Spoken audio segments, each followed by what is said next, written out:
A guy named Yu Do-hyuk received a message from Chai Jimin. She asked him where he was, calling him Do-hyuk Appa. Girls address young men who are older than them this way. He was looking at his phone because he wanted to reply and didn't notice the man, and they bumped heads. Yu Do-hyuk apologized to the man, who said it was no big deal and also apologized. After that, Jimin replied that he was at the store.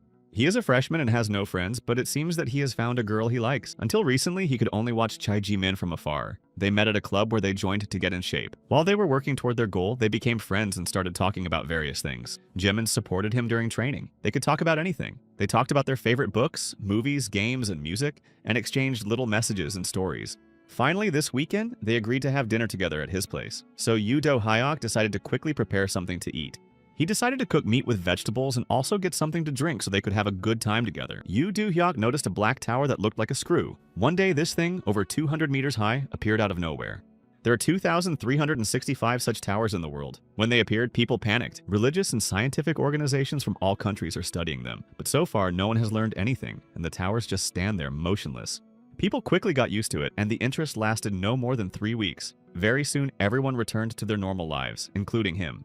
Yu Do-hyuk was buying groceries at the store when he suddenly felt that something had happened. He seemed to hear a voice telling him to compete. He didn't understand what it was and thought he had just imagined it. Then he gave the cashier his bank card to pay for his groceries. But in an instant, he saw her transform into something terrifying. He started calling for help. Yu Do-hyuk looked around and saw that all the people who were with him in the store were starting to transform. But in a moment, everything stopped, and the people came to their senses, rejoicing that they were alive. Yu Do-hyuk asked what was going on.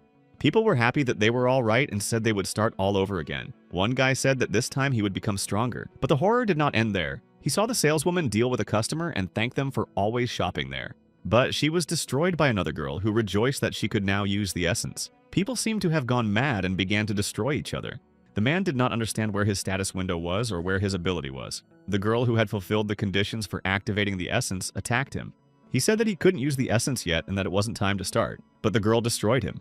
Watching this, Yu Do-hyuk did not understand what was happening. Then a guy came up and said that Yu Do-hyuk was here. People immediately turned their attention to him and said, "Is the great king Yu Do-hyuk here? If the great king of the first level is here, they can start all over again." So they were all determined to destroy him. The guy said he would deal with him himself. The others also wanted to take his essence. Yu Do-hyuk didn't understand why they all wanted him, and why him in particular. One man attacked him, and he asked if it was some kind of joke. The man said that he was his prey. Yu Do-hyuk realized that they were all hunting him and wanted to destroy him. He started to run away, not understanding how they knew his name and why they were trying to kill him. This made everything even more complicated. Yu Do-hyuk tried to call the police and wanted to get away as quickly as possible. He ran out into the street, but there he was hit by a car, and the same man from the store got out and told him not to run away. Yu Do-hyuk saw the man on the street and ran up to him to ask for help, saying that an assassin was chasing him. The man asked if he was Yu Do-hyuk. He replied that he was. After that, the man turned to him and said that he was lucky this time. It was the man he had bumped into. Then he shouted that a place in the Phenomenal 9 would be his. But the man was attacked. It was Yu Do-hyuk's friend, Chai Jimin. She asked if he was okay and said that he was lucky because she was nearby. Then she told him to be careful because he was still alive. They saw that enemies were surrounding them on all sides. So she asked him to run away quickly. He asked what enemies and what she was talking about because everything had been fine just a minute ago. She asked him if he really thought that what was happening was normal and then told him to come to his senses. Because if he continued in the same vein, they would all be destroyed. It would start soon, so he had to hurry, and they would leave the questions for later. Jimin threw away her glasses and gave him her hand. She said they had to go, and he asked where. She replied that they were going to his place, of course. They managed to get to Yu Do-hyuk's apartment, and he asked what it all meant. She said that she thought he didn't remember anything. Nothing that happened before he returned. He asked what return he was referring to. Jimin wanted to find some kind of weapon. Then she said that in short, people wanted to destroy him. He was the most attractive target for them. Yu Do-hyuk asked why since he hadn't done anything.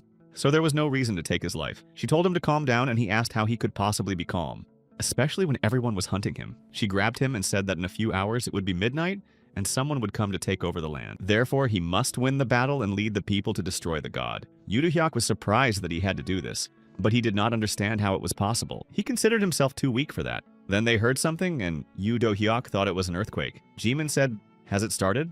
But it was too early for that. Yu Do-hyuk wondered how the tower could rotate and saw something before his eyes. A system window opened in front of him, saying that this was the 54th universe, MPA Planet 913. The Cassidy Needle program was launching. Then he felt something happening to him. It was as if his body was about to split in two.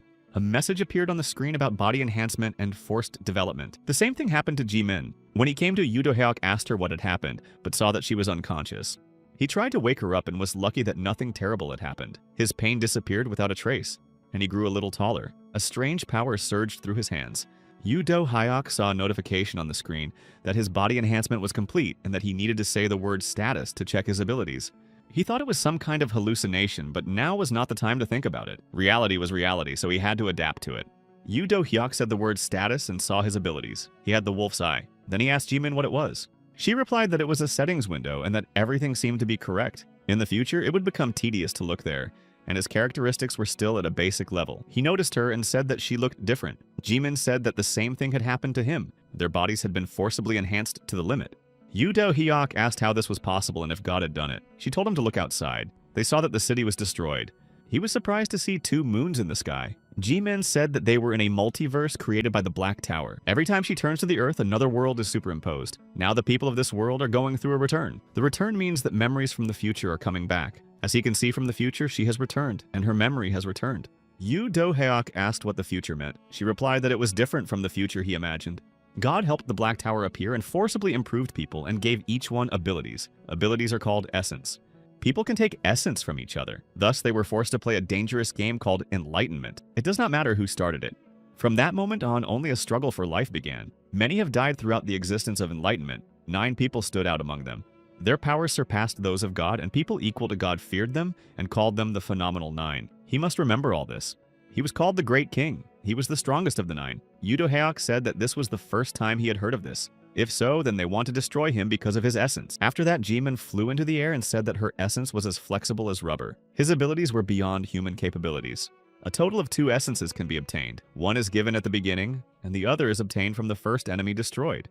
So what would she do if they destroyed him? Yu Do-hyuk asked what his ability was. She was surprised that he was still asking and told him to concentrate, because he can see it himself. He saw a notification on the screen that his essence tasted like steel. Jimin asked if that was all. He replied that there was something else. The second essence is called Beyond the Horizon and is obtained when Cassidy is destroyed. They looked out the window and saw people fighting each other, and then something strange descended from the sky. It looked like a human with wings. Yu Do-hyuk asked who it was. The creature's feathers scattered around. Yu Do-hyuk asked what it was and caught one feather. Jimin wanted to stop him, but was too late. The enlightenment began earlier than she expected, but everything should be fine because he is the best player. Yu Do-hyuk woke up on the street and did not understand where he was or how he had been transported to the foot of a black tower in a second. The creature that descended from the heavens summoned several more of its kind. Some people thought it was a bird, but others knew it was indeed an angel. The angel who appeared before them said that they were in a specially isolated area. Everyone present would have to undergo a difficult test. To begin with, they had to deal with the guys who had appeared before them. At first, the man was frightened when he saw them, but then he said that they were small and asked what special isolated area they were talking about. The angel said that they were underestimating them, then destroyed the man and told them to just look at them. He got tired of messing around with them. After that, people noticed that some kind of slime had appeared on their hands. One man said that the smell was disgusting and asked where this filth had come from. After that, all those people were destroyed by monsters. The angel said that it was a special pheromone that he had spread to stimulate the goblins. Those who scored the most points for destroying them would receive a reward. After that, the angel announced the start of the competition. People began to fight the goblins using their abilities. You can get coins for destroying goblins. The girl said that her first essence accelerates the growth of plants, and the other allows her to control objects. With these abilities, she destroyed many goblins and received coins for it. Another man was also surprised that this was a test of the highest difficulty. He thought the task was too easy. Then this man asked Yu Do-hyuk if he was speechless with fear, but in an instant, this man was destroyed by a goblin. People began to lose, realizing that the goblins could not be destroyed. They came back to life and continued to attack. One guy told Yu Do-hyuk that he couldn't move and that it was weird that his lower back hurt. He asked him for help. Yu Do-hyuk was angry that the angels called what was happening a test, but it was complete nonsense. He grabbed a stick and started fighting the goblins. Then he asked a girl if she was okay and told her to hide somewhere, but she died. The angel said that he had said that the trial was difficult and extraordinary. Yu Do-hyuk wondered if they had any chance of surviving. Yu Do-hyuk dealt with the goblins and entered the building. No matter how many he killed, new ones kept coming, and he wondered how long this would continue. Then he decided he had to find Jimin and checked his status. His stats had changed. He improved his strength parameter and spent 600 coins on it. Now he had to do everything possible to stay alive. Then a man approached him and asked how he was feeling. Then he said he had found a good item. Nothing valuable dropped from those he had killed, and if he had a good item, he should give it to him. The man lunged at him, but Yu Do-hyuk grabbed him. For a moment, he was afraid that he had killed him, but the man had tricked him. He struck him and said that he had obtained the essence of the dead man. It was such a small thing that he wanted to cry. But if he wants to destroy him, he should be prepared for serious action, and the wounds inflicted by his knife would not heal. The man pounced on him and struck him blow after blow. For a moment, Yu Do-hyuk thought it was the end, but then he seemed to hear that he had to come to his senses. After that, the conditions for activating the essence of steel taste were met. To activate it, he had to say the word food. He recognized the item and took it from his opponent. Then he struck him. Yu Do-hyuk doesn't know how it happened, but he had almost resigned himself to death. The man asked if he had eaten the item and healed himself. Was he really a great king? So that's what he really is. After that, the man lunged at him, but Yu Do-hyuk destroyed him and received coins as a reward. He couldn't come to his senses because he had destroyed a person and didn't understand what kind of reward this was. His body ached, and he thought that if he passed out here, it would be bad. After that, the conditions for activating the essence beyond the horizon were met. When the entity's owner receives a stimulus that goes beyond the normal, his abilities increase in proportion to the stimulus. Yu Do-hyuk looked out the window and saw that it was already dawn. His abilities had improved, and he was surprised because he thought it would require spending coins. Therefore, he thought that the entity had another effect. Then he saw someone kill a man. The man begged him not to do it. Yu Do-hyuk saw an angel and asked who he was because they had never met before. Then he asked if he wanted to escape unnoticed. Did he really have no motivation? Yu Do-hyuk remembered that he was there when monsters started killing people, and that was how it all began. That's why he attacked him. The angel called him stupid for attacking an angel. Then he hit him. He said that he was not like those he usually tortured and destroyed. Yu Do-hyuk did not understand why the angel was acting this way, and asked him about it. The angel said that enlightenment had not progressed in the last 3 days, so maybe that was why. Yu Do-hyuk was surprised that he had slept for so long. After that, the angel grabbed him and said that it was ridiculous. So if he was acting like that, he must be confident in his abilities. Yu Do-hyuk asked what he was up to and told him to let him go. The angel said he was sorry that he had relaxed so much. Then he showed him the final boss and asked what he thought of him. When Yu Do-hyuk saw him, he was frightened. The survivors asked for the next test. Did they have to fight the goblins again? The girl said that at least they could earn more than the others. The angel said that their determination was beyond the pale. After that, he opened the gate and summoned a named monster, saying that if they did so, they would get a nice bonus. He was sure they would appreciate it. The assassin Chichek came out of the gate, so let the people try to defeat him and survive. The angel told Yu Do-hyuk to challenge him. If he defeats him, he will receive a pile of coins, although it will be difficult with an ordinary approach. The player attacked the monster, but it destroyed him. The angel said that he underestimated Chichek's dynamic vision. This is the ability to track fast-moving objects. Another angel told everyone to hurry up and earn coins to increase their stats. Another added that with their current skill level, they wouldn't even be able to defeat a fly. The man called them bullies. Another asked how to earn money if there were no goblins. The angel said that it was possible to destroy more than just goblins.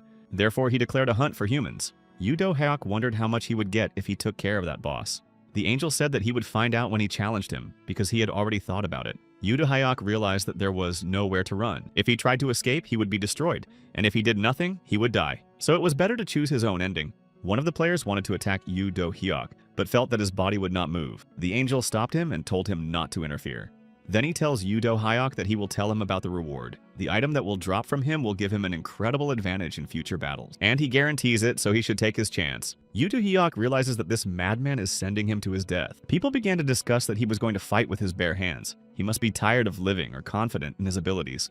The angel asked what his plan was because the monster had a wide attack radius and it was not easy to dodge the sickles. Yu Do-hyuk reviewed the information about him and saw that they were equal in physical strength, but Yu Do-hyuk's endurance and speed were higher. Therefore, the advantage was on his side. So he decided to attack it, but the monster almost caught him with its chains. He realized that he would not be able to dodge the hook, but at first he dodged, and then the monster caught him with the hook anyway.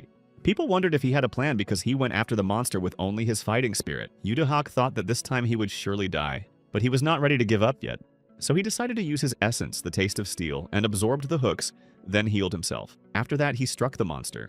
The players couldn't believe that he had eaten the item and his wounds had healed, so they realized that it was the essence of the taste of steel. Yu Do-hyuk began to fight the monster, but it grabbed him again with its hook, but that didn't stop him.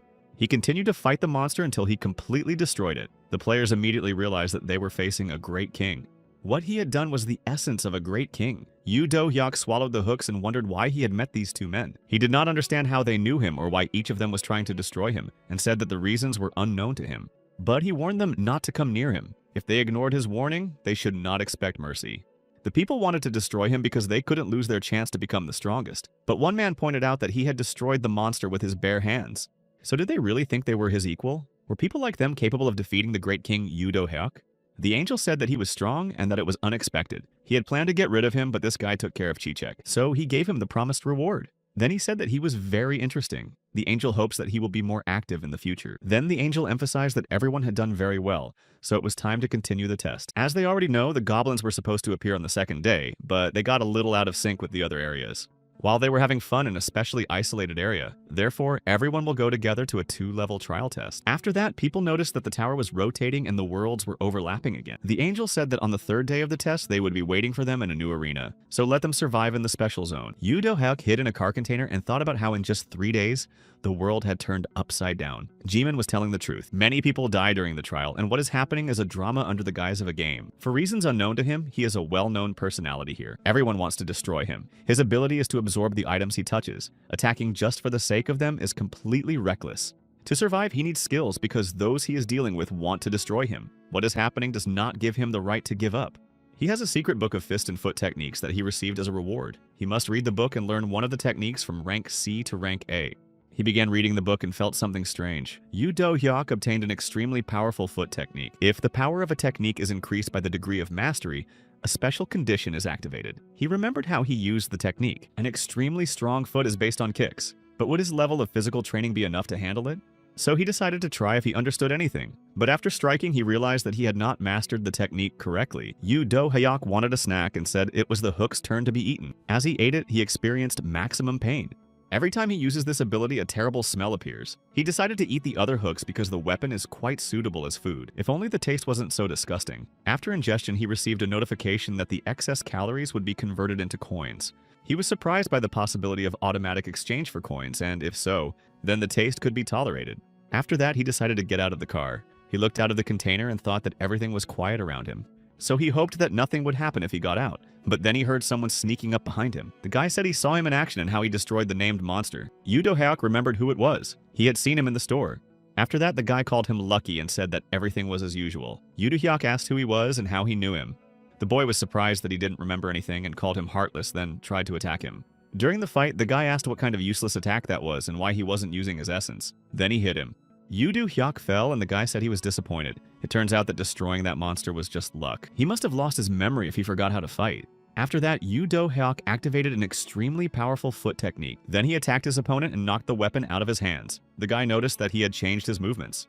Yu Do-hyuk struck again and was delighted that he had succeeded. He finally understood the power of an extremely powerful foot. But the guy came to his senses and said that if he didn't have an item that softened the blow, he would have died.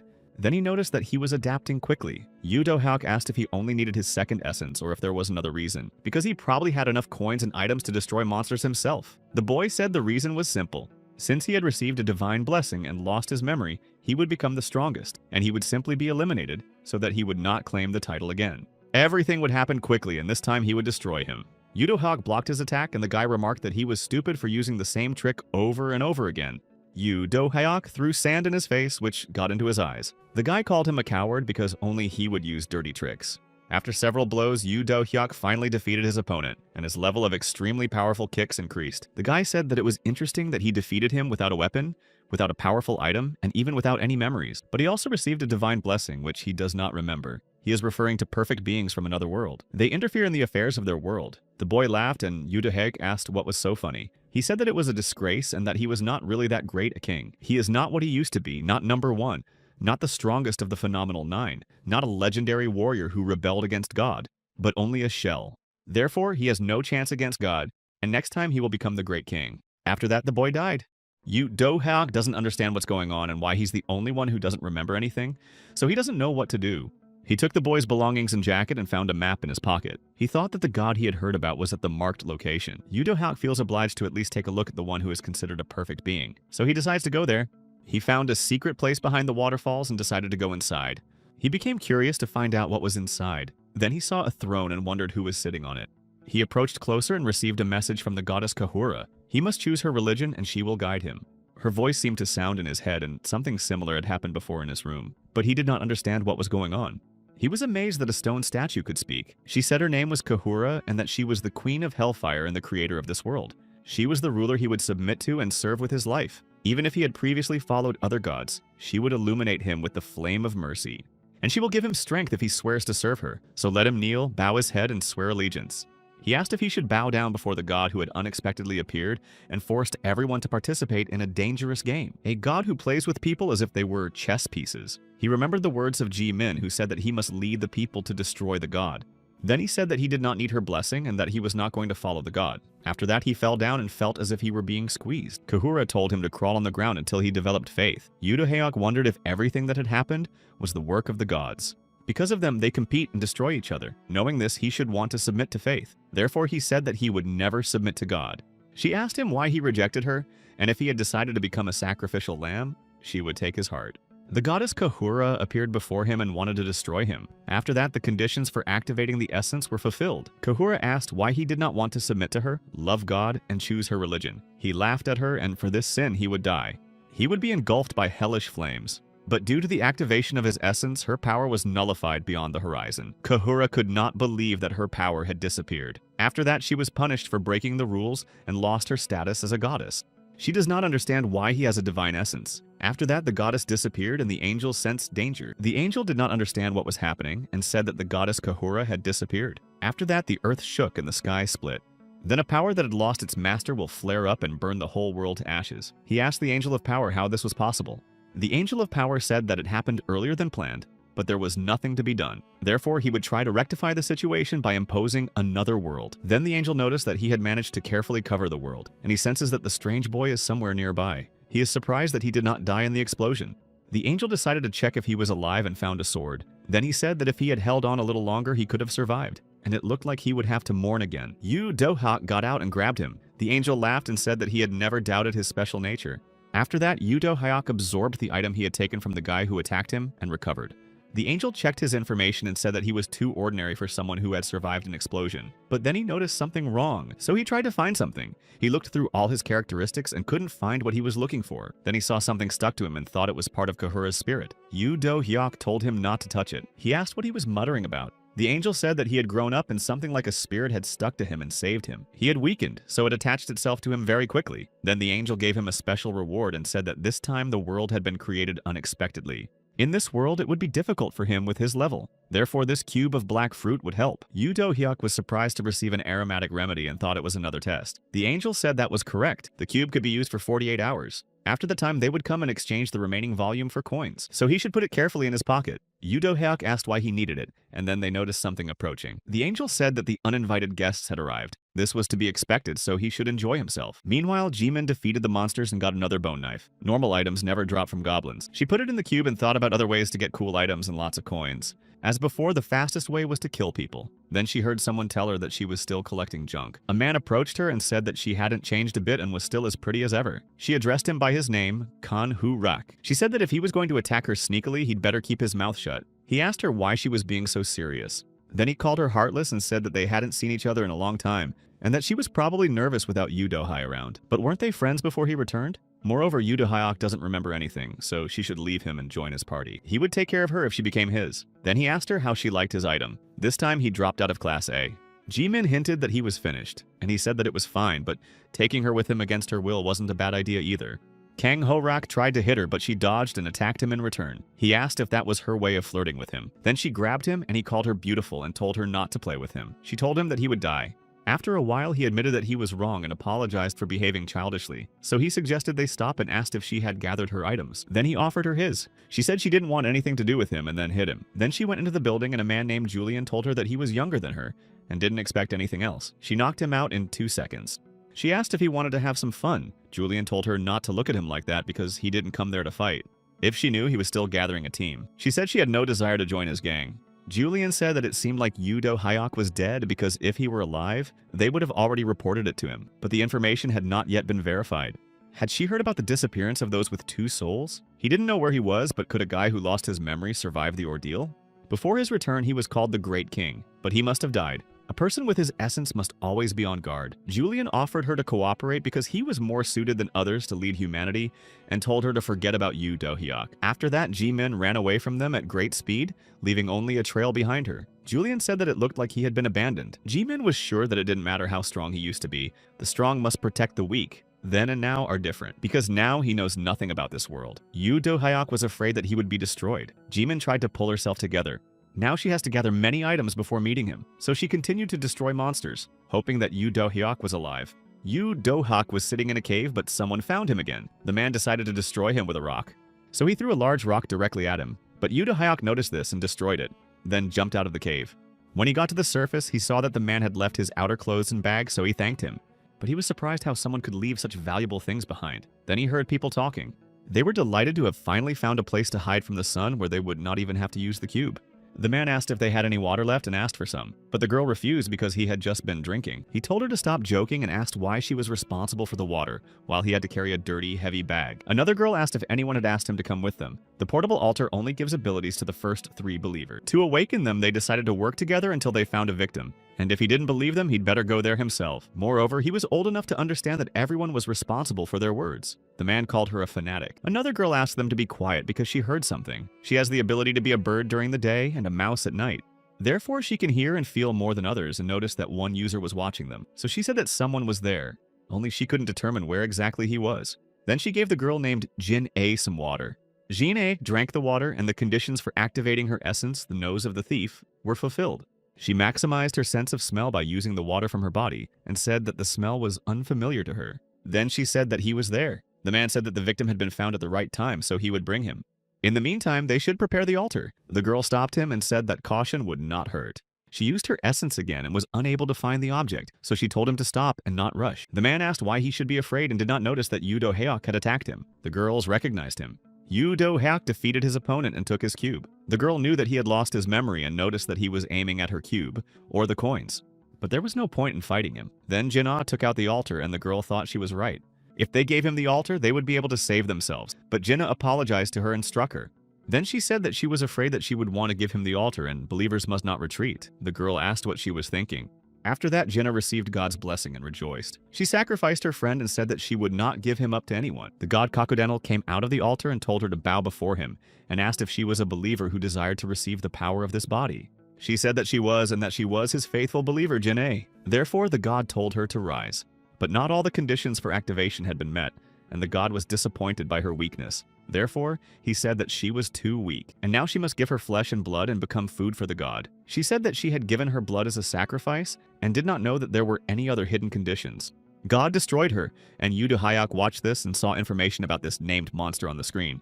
At that moment, an angel flew to him and said that it seemed like the end had come for him. Kakudenula's armor is the best. Compared to Chichek, this type of combat equipment has unbiased attacks and a complete lack of intelligence, so he could easily defeat his current opponent. Yu Do-hyuk told the angel to either help him or get out of there. The angel called him a thorn. Then he said he would look at the number on the cube and see how many he had destroyed, and asked if he didn't want to receive the reward for first place. If he does everything right in 48 hours, he will raise his level. They are lower-class beings and are ready to destroy each other for profit. Yu Do-hyuk noticed the cube that belonged to the girl. There were only a few seconds left until the end of the item collection, so he quickly ran to grab the cube. He grabbed it and threw it to the angel. The angel said he barely made it. He had already given up hope that he would succeed. Yu Do-hyuk asked if he enjoyed watching him fight for his life. Yu Do-hyuk took first place in the area and received a reward as well as a ticket to summon a vendor. He decided that it didn't matter for now and spent his coins on improving his abilities first. After that, he began his battle with the god. Kakudenal proved to be strong, but his attack worked. He used the first level salamander trident. But Kakudenal grabbed him. Yu Do-hyuk decided to activate the essence of steel taste and engulfed his hand. He really succeeded, and his hand was counted as an ultim. Last time with the goddess, it wasn't like that. So he decided to invest all his coins and stats. Then he wondered if he could touch this god and tried to attack him. He noticed that the attack radius had increased and it would now be more difficult to close the distance. Kakudenal separated his arm. The angel watched this and said that it was very impressive, but the human's chance of success was 0. Other angels flew down to watch the battle and were amazed when they saw the armor. They were sure that he could not be defeated. So they told the angel to stop watching this boring spectacle and join them because they had found a wonderful young man. He received an S-class item from Yama, and it seems his name is Chang Hong. Now the guy ranks first in the rating for the number of enemies destroyed. The angel said he didn't want to join them, but let them have their fun. Now he wants to see how his guy dies. Yu Do-hyuk continued to fight and realized that he needed to heal himself quickly with essence because he had lost a lot of blood. After that, he found a metal object in the sand. It was an ancient F-class bracelet, but it wasn't enough to heal him. To heal completely, he needed an item at least as powerful as the one he had received from Chichek, but then he thought about it and wanted to take his hand back. However, Kakudenal cut off his other hand. Yu Do-hyuk waited for him to come closer. Kakudenal stepped on his hand and Yu Do-hyuk began to absorb him. Thanks to this, his hands were restored, and he defeated the monster. His ability to absorb items he touched with his hands allowed him to heal all his wounds, even after they were severed. Then he decided to devour the monster completely. The angel was surprised that this guy had emerged victorious.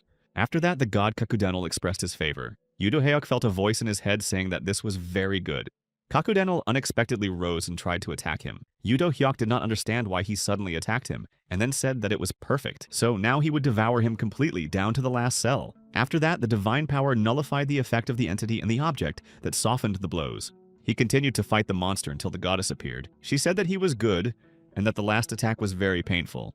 Yudo couldn't move and thought that the previous goddess felt the same way. The deity Kakudenal ordered him to bow before him. He also demanded that he give up his body and soul, swear allegiance, and love him. But then the system announced that the message limit had been reached. The goddess told the angel not to interfere and struck him. He said that he had nothing to do with it, and that it was the system's decision. Yudo said enough and asked if she wanted to talk. Since he could hear her, he suggested they talk. The angel felt that she had let him go because she was interested in this player. The goddess suggested that Yudo play with her. He asked what that meant, and she said that she liked him. The angel was surprised and asked if she had decided to replace the apostle. She said that he would become stronger than the others, and if her feelings were mutual, she could give him the ability to destroy the entire world. The angel said that such a monster could not have been summoned from above, and decided that he must tell the angel of power everything. But she stopped him and repeated to Yudo that she liked him. He was better than the current child of the apostle, and she thought he could cheer her up.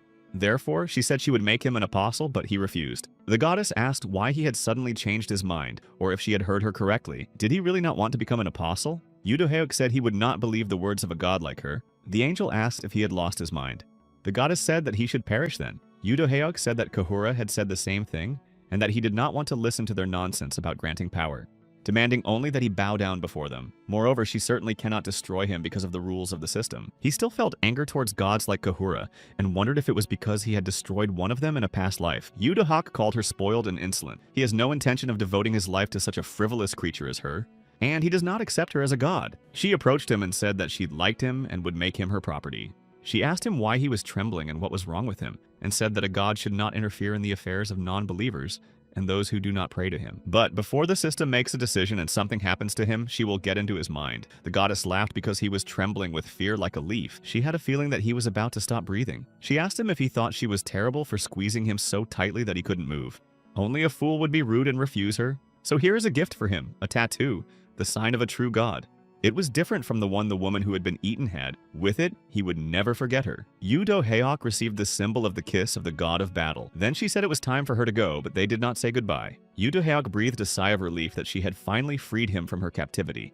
The angel said that it was dangerous. After that, Yudo decided to absorb part of Kakudenal's armor, but the system informed him that the power of the divine object nullifies the effect of the entity and the artifact that softens blows. He knew that he wouldn't be able to absorb the armor, so he decided to deal with the reward. Yudo received the item. The angel said that everything was bad and that he had started it all for nothing. Then he asked Yudo what he wanted. He replied that he didn't want to repeat himself several times, but he had saved him twice. Therefore, he should be paid for his services. The angel said that it wasn't funny and how could a lower being dare to want to devour an angel? Yudo struck him. Then he decided to use the item he had received as a reward, hoping that it would help. A merchant came to him through the portal and started looking for his client. Yudo said he was here. Seeing him, the merchant asked how he was doing, and he replied that he wasn't doing very well. The merchant offered him something to use. It is a water bag of the Mukasa tribe. It is a practical magical item created using secret technology. The merchant showed him the items he had. He greeted him again and said his name was Mukasa Lawrence Fletcher. He was a traveling salesman. He traveled the world and offered only first-class goods, but he could take his time looking at everything while he rested after his journey. Lawrence asked if it was his first time using the merchant's services, and Yudo replied that it was, so he said he would explain everything to him. The ticket he used allows him to call a representative of Mukasa's trading company at any time and anywhere. In fact, it was not easy to obtain, but this time he agreed to sell the ticket at a special price, only 500,000 coins. Yudo was surprised by the amount. Lawrence said he understood how he felt, so he asked how about 200,000. Yudo received 45,000 coins for destroying Kakudenal, and that was all he had. So he told Lawrence about it, and Lawrence was surprised that he only had 45,000 coins. He said the competition between shops had been fierce lately. He hoped that a worthy customer would appear. But he had called him just to look around and not buy anything. Yudo said he had money. Lawrence said it didn't matter, because he was poor anyway. Yudo said that this was an unexpected turn of events, and that he had indeed called him just like that. Lawrence asked about the ticket. He was curious how a poor man like him got it. Yu Do-hyuk replied that he received a special reward for the cube quest. He said he should have guessed. He probably didn't even know what the ticket was for. He was summoned to a world where enlightenment had just begun. So he asked his client if he usually didn't read the precautions before using something. Yu Do-hyuk said no, he wasn't the type to read instructions. Lawrence asked if he knew what he was selling. Yu Do-hyuk said no, he didn't. Lawrence said that he sold items from Class B and above. They were of excellent quality with a wide range of items and call tickets. Therefore, the customer must be suitable, and because of his call, he missed an important deal and lost everything. Yu Do-hyuk told him to calm down. Lawrence asked how he could be calm in such a situation. Then he took out his bag, and Yu Do-hyuk asked what it was, and he replied that he didn't know. Now he needs to go back because he is upset about his bad luck. Yu Do-hyuk wanted to drink the water he gave him, but Lawrence said to give it back because it wasn't a gift. Yu Do-hyuk said he shouldn't have touched the ticket and then threw the bag at him. Yu Do-hyuk took the god's armor, and Lawrence asked if it was his and what he planned to do with that piece of metal. He said that he couldn't use the essence in it. Lawrence said that you can't throw trash around. It harms the environment, and maybe he would give it to him for recycling. Yu Do-hyuk said he didn't want to give it away. Lawrence called him sir and said that he was very rude, but the fact that he called him was a sign of destiny, and he was willing to buy the item at a high price. Yu Do-hyuk asked how much he was offering, and he replied that he would give him 200,000 coins. He would also give him a ticket to call his younger colleagues. In total, it would be about 700,000, and if he ordered something from them, he would receive a large discount. Yu Do-hyuk did not know what to do. Lawrence said that he would not let him go until he sold him the cuirass. He offered to exchange it for one of the items he liked, for example, for weapons or gloves. After all, he has wonderful things and they sell like hotcakes. So he offered to make the exchange right now. Yu Do-hyuk agreed, but if he wants to trade, they'll start with 1,000,000 coins. So let him not miss out on his deal. Lawrence asked if he thought he was some kind of fool to take 3 times the price from him. Then Lawrence saw the angel and was very frightened. Yu Do-hyuk asked what happened, then saw the angel and asked what he wanted. The angel asked who else he had saved. Yu Do-hyuk said that he had saved him, but he had the right to deny it. He was the only angel who could not raise his head in the presence of God and poured out his anger on a lower creature, which was a real irony. The angel became angry with him and told him to shut up. Then he attacked him and said that this time he would pretend he hadn't heard anything. Yu Do-hyuk dodged the attack. The angel said that if he said such words again, he should not expect mercy. So let him remember that, and even this cuirass would not save him. Yu Do-hyuk took the armor and asked if it was women's armor. He wondered how one could wear it, but then the armor pulled itself toward him. This armor was light but strong, and surely the angel knew that it could change its appearance. Only Yu Do-hyuk did not know this. Lawrence said that he probably wouldn't get the rare item. Then he saw that his precious goods had been destroyed. This was a great misfortune for him, and now he would not be able to sell them. Yu Do-hyuk said he did not know what he needed them for, but offered a deal. If he still couldn't sell them at a reasonable price, he was willing to buy them cheaper if that suited him. Lawrence thought that he had deliberately teamed up with the angel to rob him. A little more and he would be ruined. But then he tried to calm down and agreed. So he said he would give him 40,000. Yu Do-hyuk replied that he would give him 10,000, and in addition he had to give him water, food, and clothes. Lawrence said that this was daylight robbery but agreed. Yu Do-hyuk tried on the clothes and said that they fit. After that, Lawrence opened his portal and asked if that was all he had to say and said he would never come back. Yu Do-hyuk wondered how anyone could be a merchant with such an attitude toward customers, and then decided that he needed to get rid of Mari's call ticket. He decided to examine one of the items he had received from the merchant but did not understand what it was, and there were no instructions. So he unwrapped it and saw that it was an ordinary sleeping bag called a godmother's cradle. It warns of approaching enemies and checks psychological status, but due to external damage, most functions are unavailable. Yu Do-hyuk decided to rest, but he heard a voice in his head saying that he looked tired and asked who was there. He heard the voice again telling him not to be afraid. Yu Do-hyuk thought it was God again and that he must not fall asleep. But the voice said that it was time to sleep and that he should trust her. She would calm his mind and body. One of the players who was killing people, named Zhang Hong, was waiting for Yu Do-hyuk because he also wanted to kill him. Yu Do-hyuk woke up in bed and didn't understand how he got there and thought that he must not be fully awake. The angel said that it was the 8th day of enlightenment, and that while he was comfortably settled and sleeping, he had brought him here. Now he should follow him.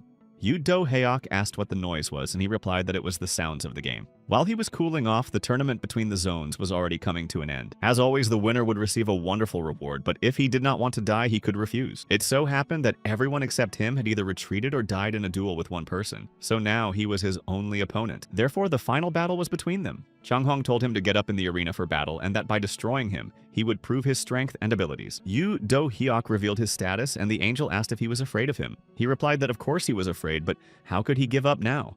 Therefore, it is better to die in battle. Yu Do-hyuk improved his physical strength and endurance and then entered the arena. Chang Hong called him the former Great King and said that his very existence was preventing him from becoming the new Great King. Yu Do-hyuk asked why everyone was targeting this place. In this crazy world, did he really only desire a title? By working together, they could try to return to their world. Zhang Hong laughed and called him a coward. He attacked him, saying that the law of natural selection was at work here. Power was everything, and he was weak. Chang Hong used the essence of gravitational pressure. Yu Do-heok couldn't believe that his essence had warped the earth. He felt himself being pulled and realized that Chang Hong was about to grab him, so he decided to use the first trident of the salamander. But his opponent blocked the attack with his hand, then grabbed him and said that he was finished. Chang Hong used the gravitational equation. Yu Do-heok saw that people were in danger and decided that they had to be saved. His opponent began to destroy people and said that they were in his way. Then he asked Yu Do-heok where he had gone. Yu Do-heok attacked him and landed several blows. Chang Hoon received a message that the god of battle, Mashub, was disappointed by the believer's powerlessness. He asked the god to wait. Yu Do-heok realized that he had managed to break through after all, and that he would prevail. But Chang Hong told him not to be arrogant and struck him. But then something began to happen. Chang Hong asked the god to give him a chance. But Mashub said that he had disappointed him, and after that the soul was transferred into the believer's body. Mashub said that even with his blessing, he was not good enough. Therefore, as the god of battle, he would personally destroy him. Yu Do-heok was enraged that another deity had descended from heaven and asked if this was acceptable. Could a god intervene directly in battle? Especially since he forces people to participate in enlightenment. Mashub said that it did not matter. This man is a believer and bowed before him. God is free to use the body of a follower as he sees fit, but he saw a symbol on his cheek. This meant that Kakudinul favored him. After that, Mashub attacked him. And he said that he would not forgive him if his follower lost to someone like him. Mashub struck him several times and called him weak. He even found it funny that a young man with such pitiful abilities dared to challenge him. Yu Do-heok said that it was interesting to see how strong the god was, and it turned out that he was not very strong because he was still alive. Mashub grabbed him and said that now it was clear how he had hurt Kakudinul, and that perhaps his body was better than his, so he would give him a chance to live. But he must remove the symbol of that god from his cheek, then bow before him and receive the power of this body. Yu Do-heok said that all gods say the same thing, about faith and bowing down, but why did he need their blessings? He was tired of it, and it didn't matter if he was a god or something else, but it wasn't right to look down on people from above. Mashub became angry and asked how an insect dared to mock a god. With the power of this body, he would crush him. But the goddess intervened in their fight and told him not to touch him, because this little one is special. She kissed Yu Do-heok and thus entered his body. Then she said that she liked him. Mashub asked how she dared to interfere and told her not to meddle in their affairs. Kakudinul said that he was the one who started the fight between the children and that he was his believer. But why did she have to change him so much? He asked how she was better since she had taken the power of a man who was not even his believer and now decided to teach him. Kakudinul struck him and asked if he had cooled down. Mashub asked if she really thought she had won. He only has one arm, so she shouldn't get cocky. So Kakudinul suggested continuing. Mashub told her not to joke with him, because he would make her cry. She told him to try, and if the dog completely took control of his body, they would compare their positions. She decided to use the spirit of the puppet master god. Then she struck him several times and asked how he was. She said that he was annoying him, but then she defeated him anyway. The angel thought that the gods had gone mad, because they had possessed humans and were fighting each other. But why was this happening now? Kakudinul turned to the angels. She said that they had gone too far with their rules and asked why they couldn't leave her baby alone, because she liked him very much. She was itching to crush them all, and he was desperately trying to be the first. But she didn't care about his excuses. She would go to their beloved before he woke up so that he could take care of him and protect him from all those who were just waiting for an opportunity to attack him. Kakudinul looked at the Angel of Strength and thought that he could see nothing beyond his rules. After that, her time in the body was up. She said that he had great willpower and that she could no longer hold out. But still, he was the best. After that, she left. The angel did not understand why it was always him. Yu Do-heok came to his senses and felt intense pain. He activated a secret technique of an extremely powerful foot and received the divine technique of the crazy dance of martial arts. The angel said that he had activated the divine technique against his will without having sufficient ability, and his muscles had suffered. He himself is now unconscious. The players cannot believe that Chang Hoon has been defeated. One of them asked if he could defeat that guy. Another asked if he had lost his mind, since the deity had told the angel to protect him. The angel announced that the tournament was over. The initial trials for all zones are also complete, and they were not easy. But from this moment on, the game will begin, so let them not lose their vigilance in order to cope with the next trial. The angel asked another angel named Basil what they should do and whether it would be better to just leave the boy there and go. He replied that he should go first because he was not in the mood to talk to him. He would stay to watch over the boy until he woke up. Yu Do-heok woke up in his sleeping bag from a stone hitting him, and the angel Bezel asked him how long he was going to sleep and told him to get up. He said that he had only lost consciousness for a moment. Then he saw the sleeping bag and asked where his things were, or if he had taken them. Bezel said he didn't know anything and told him to get up if he was awake. To be honest, he had wasted several days watching over him. During those 4 days while some were sleeping, the world had been rearranged, so they had to leave. Yoo Do-hyuk was surprised that he had slept for so long. Bezel said that this was no longer the place where he had undergone his trials. The borders that divided the world into regions were also gone. Until now, those like him with 2 entities and those who were very cruel during the Enlightenment were divided according to their characteristics and strengths. Each group went to their own zone to compete with each other, and the sorting was almost complete. Now everyone was waiting for the main trial. There was half an hour left before it began, and he had slept too long. Yoo Do-hyuk said that it was even better that way. Because what would he have done all this time if he had woken up earlier? Bezel told him to stop fooling around. Then he gave him a reward for the previous battle. Yoo Do-hyuk asked what it was and then saw in his status that his stats had increased. Compared to when his abilities were at level 17, even his body felt lighter. Yoo Do-hyuk asked what it was. This thing is a tyrant's compass.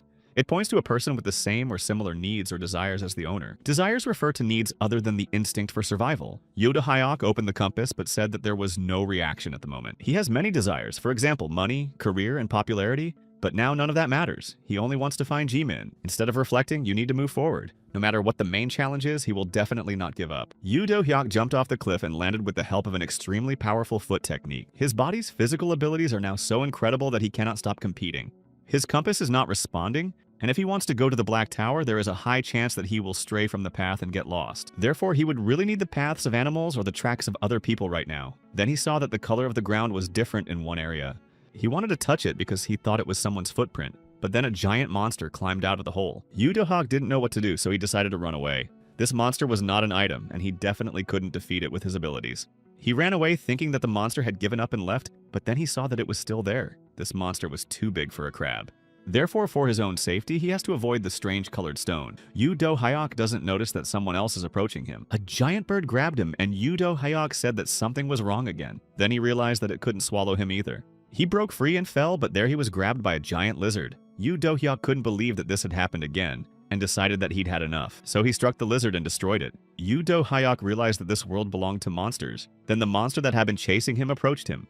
He dealt with it, then struck the bird that had grabbed him, and after that decided to check his compass.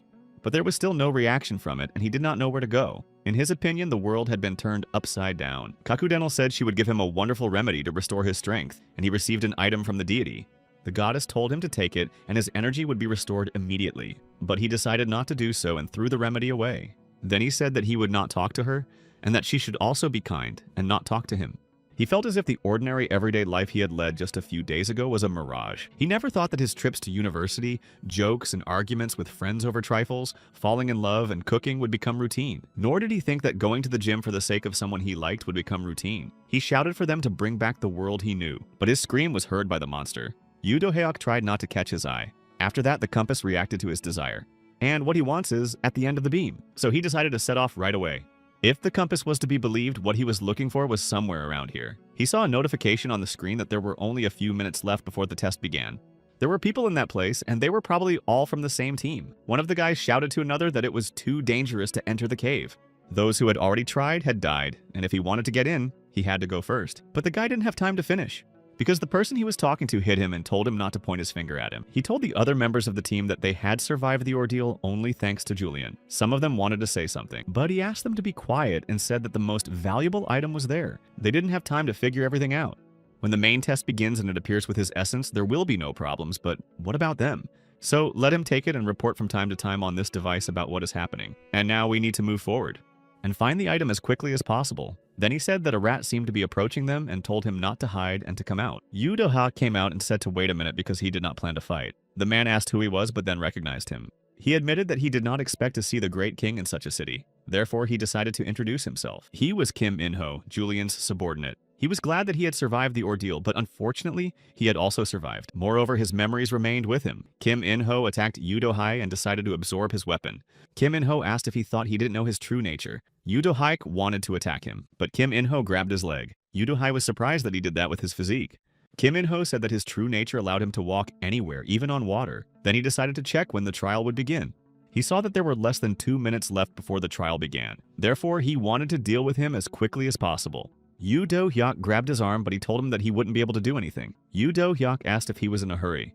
The test began, and the ban on the Bamura Desert ecosystem was completely lifted. 26 objects were released. Kim In-ho said they needed to get out of there quickly, then saw a shadow. The monster that appeared immediately destroyed him. Yu Do-hak saw it and realized that this was no joke. It was much bigger than the previous monsters, so he decided to run away.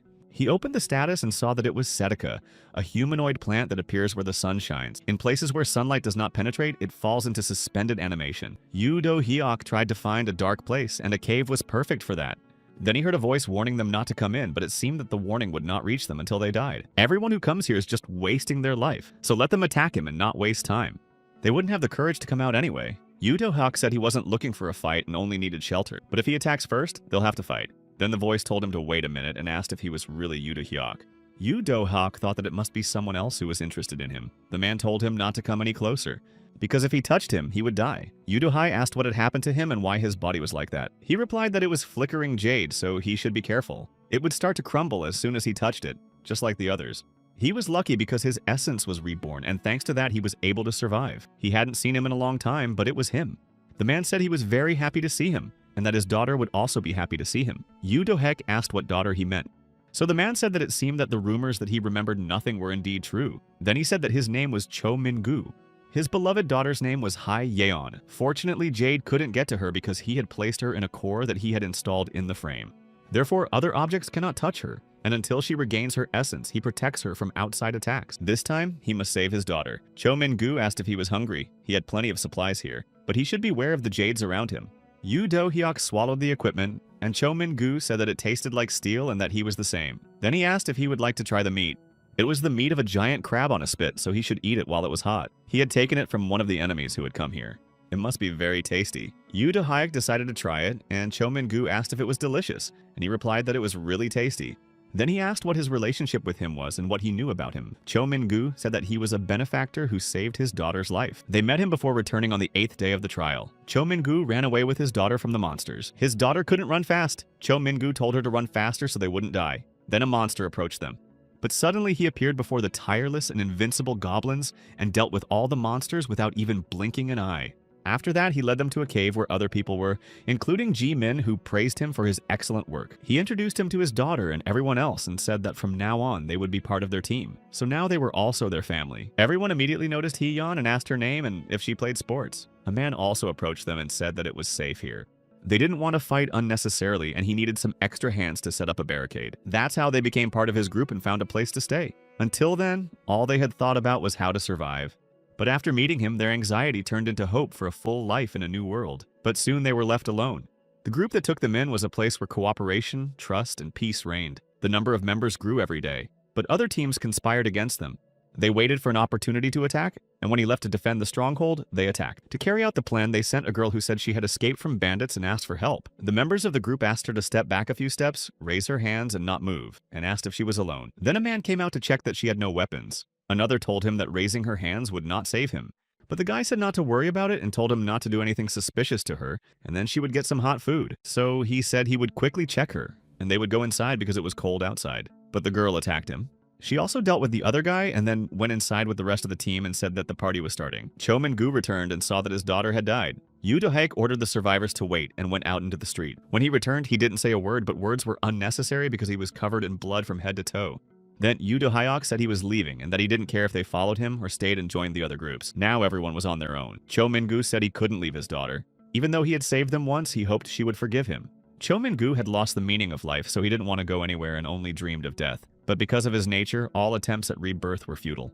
He spent his days thinking of different ways to take his own life until one day he learned of the existence of the Cannibal Cave, where all substances melt away without leaving a trace. Now they are in it, and it is called the Green and Yellow Mine. Yu Do-hyuk said that this was why he looked like that. Cho Min-gu replied that it was true. He jumped into the cave where a huge piece of jade lay.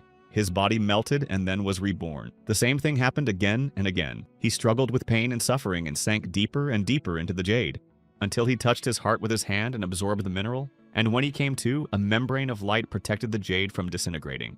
The green-yellow mineral is a rare item that gives additional essence. The fact that he got it meant that he did not succeed in dying as he wanted. Ironically, his second essence also had to do with survival. At first, he began to walk around looking for places to die. Then he heard about people who had rebelled against God, and one of them was the Great King. He thought the world would become a better place through his intervention.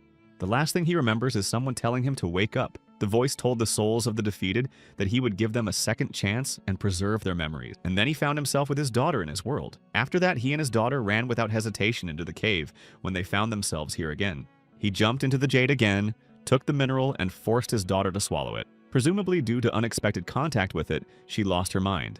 That is why she is still asleep. Cho Min-gu asked to take his daughter with him because he wants her to survive. Yoo Do-hyuk said he understood, but he has no memories left. Cho Min-gu said he would not leave empty-handed. The boots are the only Class A Altums in this area. They belong to him and he knows where they are. After he finds them, he should look for a man named Han Jae-hoon. As far as he knows, they were comrades, and he even gave his life for him. If he works with him again, he will be able to raise his status. In exchange for this information, he asks for protection for his daughter. Yoo Do-hyuk saw that someone had contacted him through the communication shell. He took it from his previous rival and said he was listening to him. He said it was Julian. Even if he has to sacrifice all his subordinates, he must get him that thing, and he will come as soon as the sun sets. Yoo Do-hyuk did not lose his composure and pretended to be his subordinate Kim In-ho, and said that everything had gone smoothly and that their squad would soon join him. Julian said that finally the boots of the former great king Yoo Do-hyuk belonged to him. Cho Min-gu asked who he had just been talking to, and he replied that the man had introduced himself as Julian. He said that he had found the boots and would be there soon. Cho Min-gu said that it was dangerous and that he was probably after the green and yellow mineral. Yoo Do-hyuk asked who Julian was, and he replied that he was a schemer who led a powerful team and had previously been his friend. He asked why they didn't just talk to him. Cho Min-gu said that he used to be a good guy, but there was no guarantee that he still was. If the groups trying to enter the cave were normal, they wouldn't have such a strange smell. These madmen have a peculiar odor. Julian and his subordinates went to the cave, and one of his subordinates said that the boots suited him. He found them before they returned, but gave them to the Great King.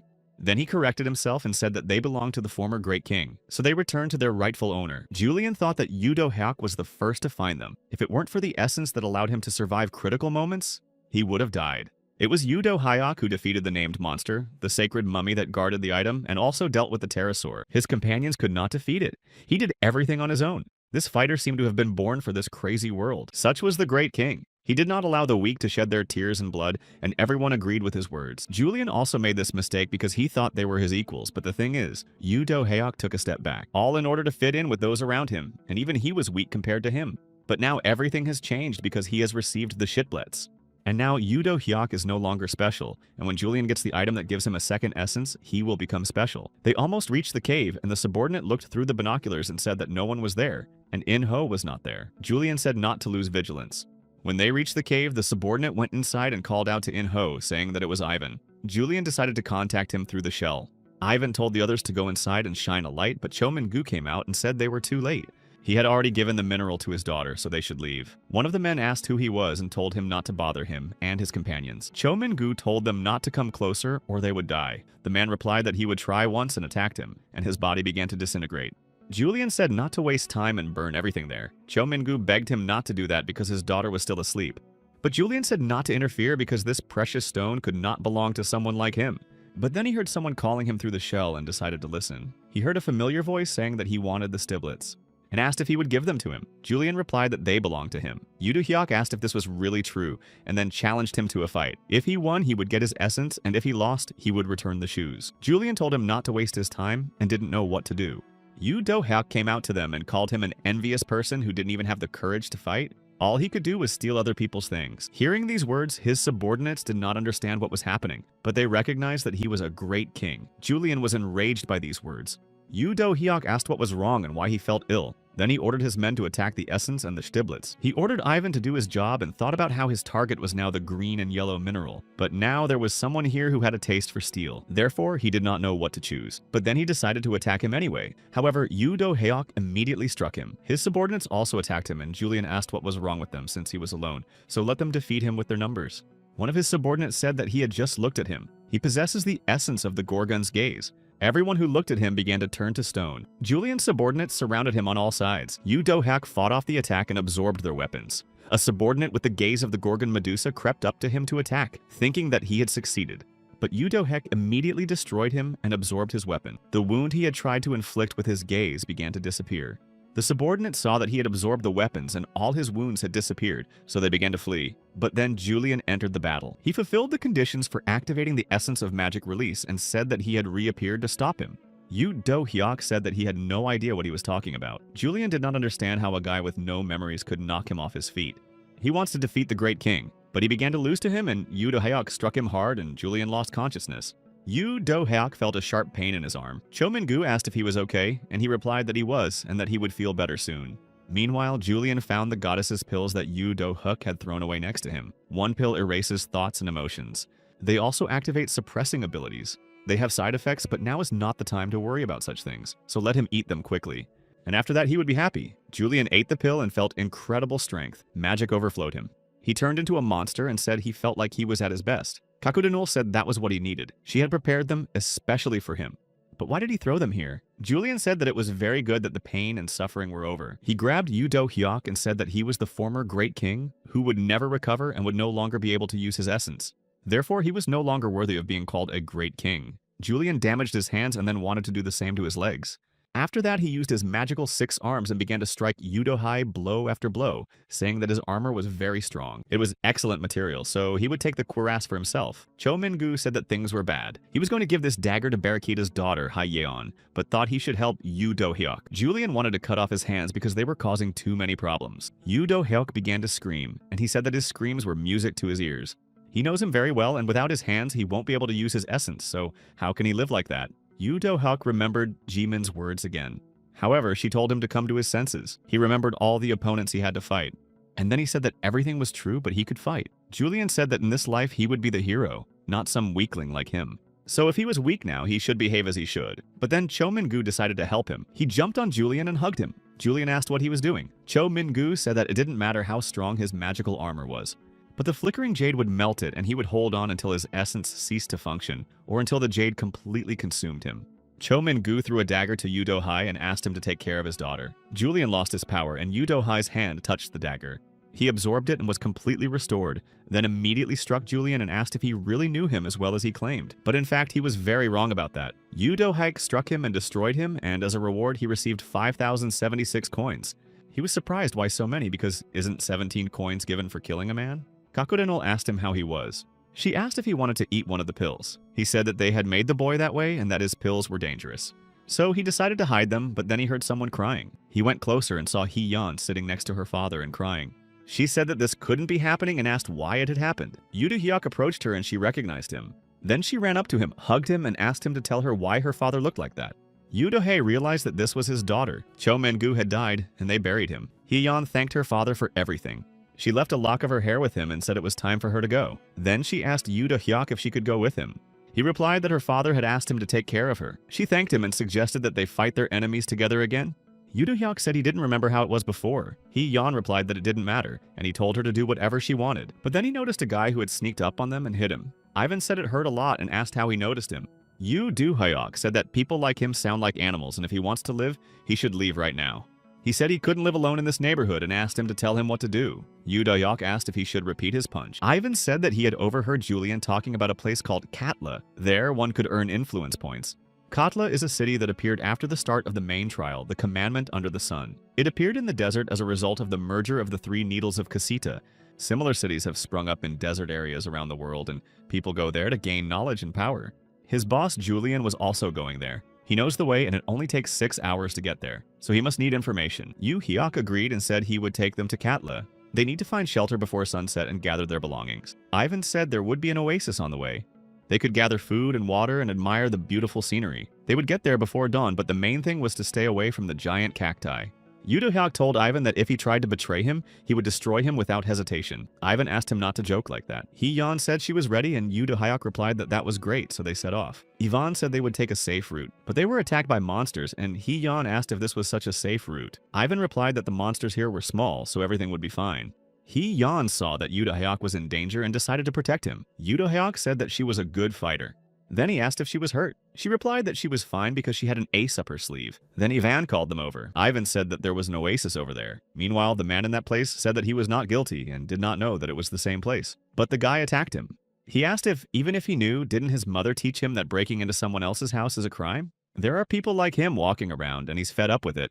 They approached the place, and Hee-yeon said it smelled bad. Yu Do-hyuk said that there must have been a power struggle there. Even if that was the case, no one had survived. Hee-yeon found a spot and said they needed to go there. Food must have been sold on the basement floor. Yu Do-hyuk told Ivan that he would go down first. His essence makes him invisible, so he would count to 100 and go down after him. If there was a person or a monster there, he should signal with the shell. 1 ring if there is 1 person, and several if there are many. He also advised not to try to deceive them, even replied that he had no such intention. He left and asked him to save him if necessary. Yu Do-hyuk waited a moment and said it was time to go and that Hee-yeon should stay there. Hee-yeon asked why she had to stay and said she would go too. Finally, Yu Do-hyuk agreed. He noticed one call from Ivan and realized that there was only one person there. Meanwhile, the guy had already caught Ivan and said that there were insects around. Then he asked where they were all coming from and told the others not to hide and to come out so he could deal with them. When he saw Yu Do-hyuk, he said that couldn't be. He asked him if it was really him. Then he looked at him again. He said that his face was the same as were his boots. So it was definitely him. He pushed Ivan away and ran to Yu Do-hyuk. He hugged him, and Yu Do-hyuk did not understand why this guy rushed to hug him. He said that after his return, he had been trying to find him. But he didn't know where he lived, so he decided to come here first. Usually it takes 2 weeks to walk here, but it only took him 3 days. The young man asked if he was tired because it was a long journey, and if he wanted to rest because they had a lot to talk about. Yu Do-hyuk asked him to wait and asked who he was because he didn't know who they were to each other. The guy was surprised that he didn't remember him. Then he said that the important thing was that they had met. If he had forgotten him, Yu Do-hyuk would not have left him. Then he gave him the ring and said it was his. Hee-yeon said she had told him about him. It was the ring of the winner of the A rank. Yu Do-hyuk asked why he gave it back, and he replied that it belonged to him. He had given it to him once and said that he was like a younger brother to him. Now he wanted to return the ring, but if he became active again, he could borrow it again. Yu Do-hyuk asked why he would return something so valuable. The guy said that even now he didn't trust him. Then he asked Ivan if he knew him, and he replied that of course he did and called him Mr. Moon. The young man said that Do-hyuk would not understand. Ivan apologized and explained that he was one of the great king's closest associates. There are 4 moons. The waxing moon, the waning moon, the new moon, and the full moon. The 4 moons help the sun and the great king in everything, and the strongest moon among them was Lee Gyu-ho. This boy is him. Lee Gyu-ho asked if he remembered him now and then said that this was a neglected case. Then he grabbed Hee-yeon. Yu Do-hyuk told him to let her go because she was his friend. Gyu-ho remarked that it was a good joke and said that he did not need this girl, because she would collapse from a single blow, even from the people he had dealt with. Yu Do-hyuk asked if he had destroyed them. Gyu-ho said that they were jumping around like fleas, so he had to deal with them. His companions were also insects who belittled his value. His Yu Do-hyuk was much stronger, and perhaps the man standing before him had lost his former fighting spirit. But it didn't matter, he would make him a great king again, but first he had to get rid of these insects. After that, they began the battle, and Yu Do-hyuk noticed that he was still claiming that they were not enemies. Beasts are people who, after the appearance of the tower and the destruction of the world order, went mad in the new world. They destroy the weak without hesitation and out of simple desire. Such people give off a specific smell, the same as Lee Gyu-ho. Yu Do-hyuk decided to deal with him and used the ring, but Gyu-ho dodged his attacks and only said that it was very cool and that he was not mistaken. He is indeed his friend and his kicks leave marks on the skin like insects. Then he jumped off him and suggested a game. The first one to touch the other would win. Yu Do-hyuk tried to attack him, but he dodged again. Then he said that at first his abilities improved very quickly. His strength and speed were beyond imagination. Ivan asked what was going on. He couldn't even see them and thought that their movements were too fast for the eye to follow. Gyu-ho suggested catching him where he would clap his hands, but Yu Do-hyuk couldn't even touch him. The difference in their abilities was too great, but he had seen something like this before. So he activated the ring's ability, Winner's Determination. He decided that he had to land at least one blow, but Gyu-ho touched him and said that he had won. Yu Do-hyuk's attack failed. He received a penalty. Gyu-ho said that he used his ability, and now that ability is useless, but it's not his fault. Now he was friends with losers, so his grip had weakened, but he should trust him. Even if he didn't like him now, he would soon be grateful. Gyu-ho said that he would deal with this girl first. Yu Do-hyuk stood in front of Hee-yeon and told Ivan to act now. Ivan asked why him. After that, Yu Do-hyuk tried to attack Gyu-ho, but he struck him. Gyu-ho said that he had done the wrong thing and probably still didn't understand anything. So he would show him the difference between them, even if it was only a small one. If he could touch the real him, his ability would deal critical damage to him, so let him try. Yu Do-hyuk tried to catch him, but was hurt again because he didn't catch the real one. Gyu-ho apologized and said that it was probably too early for him to use the ring, so he'd better take it back. But suddenly, Yu Do-hyuk got up and grabbed it. Gyu-ho asked him what was wrong and if he remembered him. Yu Do-hyuk replied that he didn't. He held him and Hee-yeon struck him. Gyu-ho asked why she had the ring. Then he said, was the penalty just a simulation and did he really dare to take this risk? Just then, when he called out to Ivan, he handed over the ring. Yu Do-hyuk asked if he was satisfied and to leave them alone now. Gyu-ho said no. So maybe he would repeat what he had said but decided to destroy everyone. Yu Do-hyuk suggested that he play the same game. Yu Do-hyuk struck him and the deity Gyu-ho said that he had hurt him. He had hurt his child. Then Yu Do-hyuk hit him again and saw that something was happening to him and didn't understand what it was. Gyu-ho said that everything was fine and not to worry and asked if he believed him. Yu Do-hyuk understood everything. The same thing was happening to him as had happened to his previous opponents. It immediately struck him, and then decided to grab everyone. Yu Do-hyuk asked Hee-yeon if she knew what it was, and if so, he had an idea. He let her go and whispered something in her ear, and she immediately ran away. Ivan told her to wait because he would go with her. Last time, Yu Do-hyuk didn't have the strength to defeat a creature whose abilities were beyond human. If he gained the strength to resist the possessed god, he would be able to defeat him, so he decided to use the coins to raise his stats. And don't forget about the winner's ring. Jimin said that the essence of steel restores it by absorbing items. But even after eating them, he can't fully use their power. Yu Do-hyuk thought that this wasn't the essence, but just cheating. Therefore, he decided to absorb the ring and gained a new technique, the determination of the winner. Gyuho tried to stop the deity and assured him that he himself was to blame. Yu Do-hyuk is not guilty, so he should not touch him. He asked the god not to do anything because he was his believer. Yudobichi said that he was a good child, but that the other boy smelled bad and he hated him. Yu Do-hyuk realized that it would not be easy to escape. Kakudenul said that she did not like him either. Therefore, if necessary, she was ready to replace him at any moment. Yu Do-hyuk said that it was not funny and then asked her to be quiet. After that, he tried to attack Yudobichi. He spent coins to increase his speed. He had to become faster and stronger to compete with him, but that wasn't enough. He didn't have enough strength to defeat this strange creature. At this rate, he would soon lose. Yu Do-hyuk decided to increase his speed even more. Then he took advantage of the winner's determination. He tried to attack Yudebi but was injured. Then Kakudenul intervened in their battle. She asked how he dared to do such a thing to her apostle. So she decided to quickly switch places with Yu Do-hyuk. But he refused and asked her who she called an apostle and told her not to interfere. Then he received permission to use the technique he had learned. Kakudenul said that he was her cute little dog, so let him do it. Yu Do-hyuk used a crazy martial arts dance, and then he attacked his opponent. Yudobihi is amazed at how a human being has surpassed a deity with his will, but the price for this will be cruel. She will make him suffer for causing pain to her believer and make him repent. Yu Do-hyuk said that it talks a lot, or maybe it wants this worthless man to strike her. He-yeon and Ivan brought water and also caused a flood as Yu Do-hyuk had requested. She asked if that was enough. Yu Do-hyuk replied that it was more than enough. Then he swallowed the object and gained the ability to control water with telekinesis. After that, he decided to attack the goddess and said that now it was his turn. Yudebi said that it was not bad, but not enough to defeat her. Yu Do-hyuk said that in their world, gods were not needed. Then he attacked her with 4 violent waves. Yudbiki told him not to make her laugh because a mere human could not defeat her. Gyuho escaped from the deity and called out to Yu Do-hyuk, but he told him to disappear. Gyuho lost his faith and was expelled from his religion. Yu Do-hyuk defeated the god and then felt very ill. He-yeon asked if he was alright. But it was too early to let his guard down. Gyuho said that it was unbelievable and that he was incredible. Then he ran up to him and hugged him, then said that he was wrong and decided to apologize. He would no longer destroy anyone. He asked for forgiveness. He said he knew Yu Do-hyuk was just wonderful, but how did he manage to get rid of the seal of a believer? And also dispel the presence of God? Yu Do-hyuk said he had no idea. Gyuho asked if he really did everything unconsciously. It turns out that humans are capable of such things. Yu Do-hyuk asked how he could be happy in such a situation. The world is completely destroyed and chaos reigns. The law of the jungle prevails here and he is too weak. In a world where the weak are subjugated by force and crazy days and struggles follow one after another, these events are natural. Gyuho said that they had done a great job of making them feel that way. It seems that he still doesn't understand, so he will explain. Enlightenment is not just a game for angels to entertain themselves. It is preparation for a quest similar to a trial. But even if you complete the quest, the game is not over. Because in the end, everything must end in each person's mind. There is a hidden image in the status window. It displays indicators of willpower. As soon as the value reaches its maximum, a person breaks down. Everyone breaks down in their own way.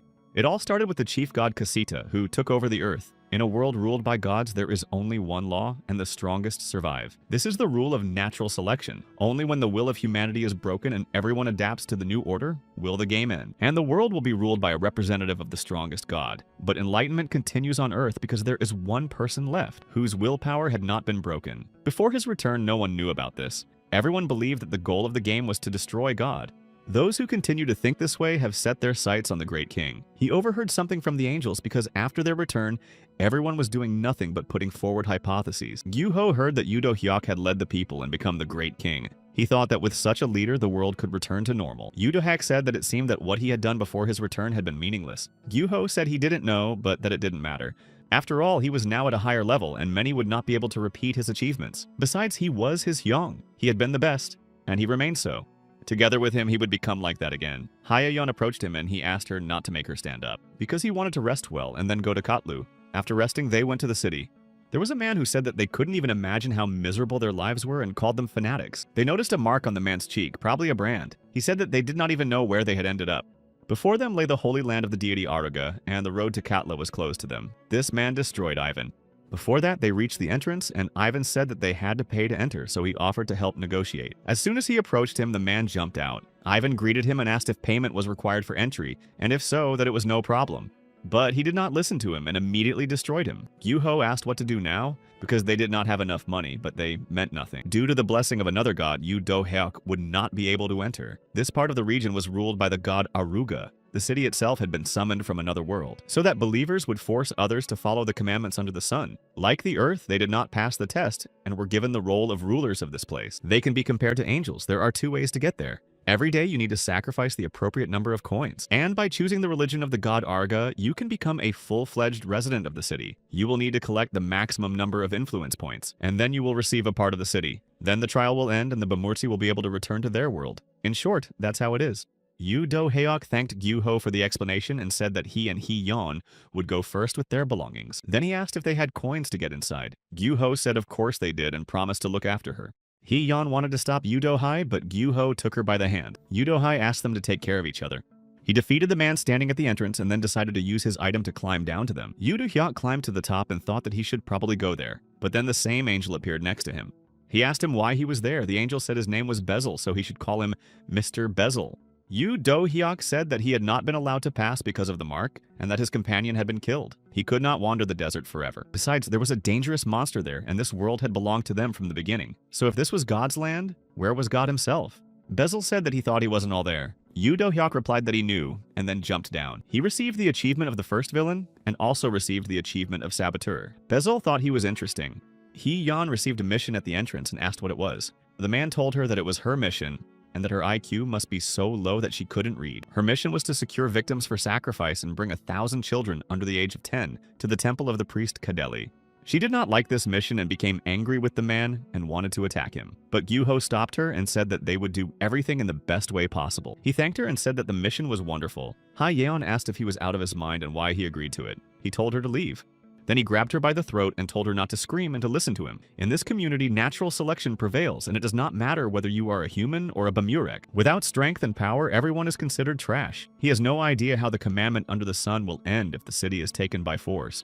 The god Aruga wants to always have the right number of believers. This means that his goal is to strengthen the faith, not to increase the number of believers. Therefore, let her listen to him, and if she does something that causes Yu Do-heok to be caught, he will personally destroy her. Then they heard someone talking about the whimsical changeability of fate. The man called him Mr. New Moon, and then he remarked that they had not seen each other since their return. This was Taurus High, and it was a great honor for him to meet him again. Gyuho said he didn't remember him and asked him to get out of his sight. He said that was possible. But from today, he was in charge of the commercial district. His essence was his sweet tongue. He specialized in bargaining and persuasion. He can also inspire the necessary thoughts in his interlocutors. He said that with his brain, essence, and money, it was easy to get into the right team and get such a position, and now he can offer them a mission that will bring a lot of influence points and can guarantee a wonderful life. Gyuho said that he talks a lot and should explain in 2 words. Taurus High offered to work with him because he is influential enough, but he didn't have enough power, so he suggested that they help each other and strengthen their cooperation in the future. If they didn't listen, they would die. Gyuho asked if that was all he had to say and if he was looking for trouble. Taurus High told him not to be so arrogant. He is not sure he can protect the woman next to him in a fight. Many would not mind having a slave of any race, especially since slaves were sold here at a fairly high price. Gyuho told him to stop this unnecessary fuss and asked if he could shut him up. Taurus High said that if that's how he sees him, then his true nature will deal with him. But his subordinates announced that someone had attacked them. Therefore, everyone needed to go to the second gate in the northeast. Meanwhile, Yu Do-heok defeated the guards. But he couldn't absorb their items, probably because they weren't human. So he decided to use the ticket that summoned the merchant. Then Mari Mukasa appeared before him and said that she was a merchant and asked who had called her. They called her, and she appeared. But then she saw that there was no one there and wondered who had called her. Yu Do-heok said that he was there. She apologized to him for not noticing him when she came out of the portal. Yu Do-heok asked her to be quiet. Then he said that it was very good that she was so energetic, but he asked her to behave more quietly. Mari Mukasa was surprised that she had been called during the battle. She wondered who had given such a person an exclusive call ticket and thought about how the merchant could have done that to her.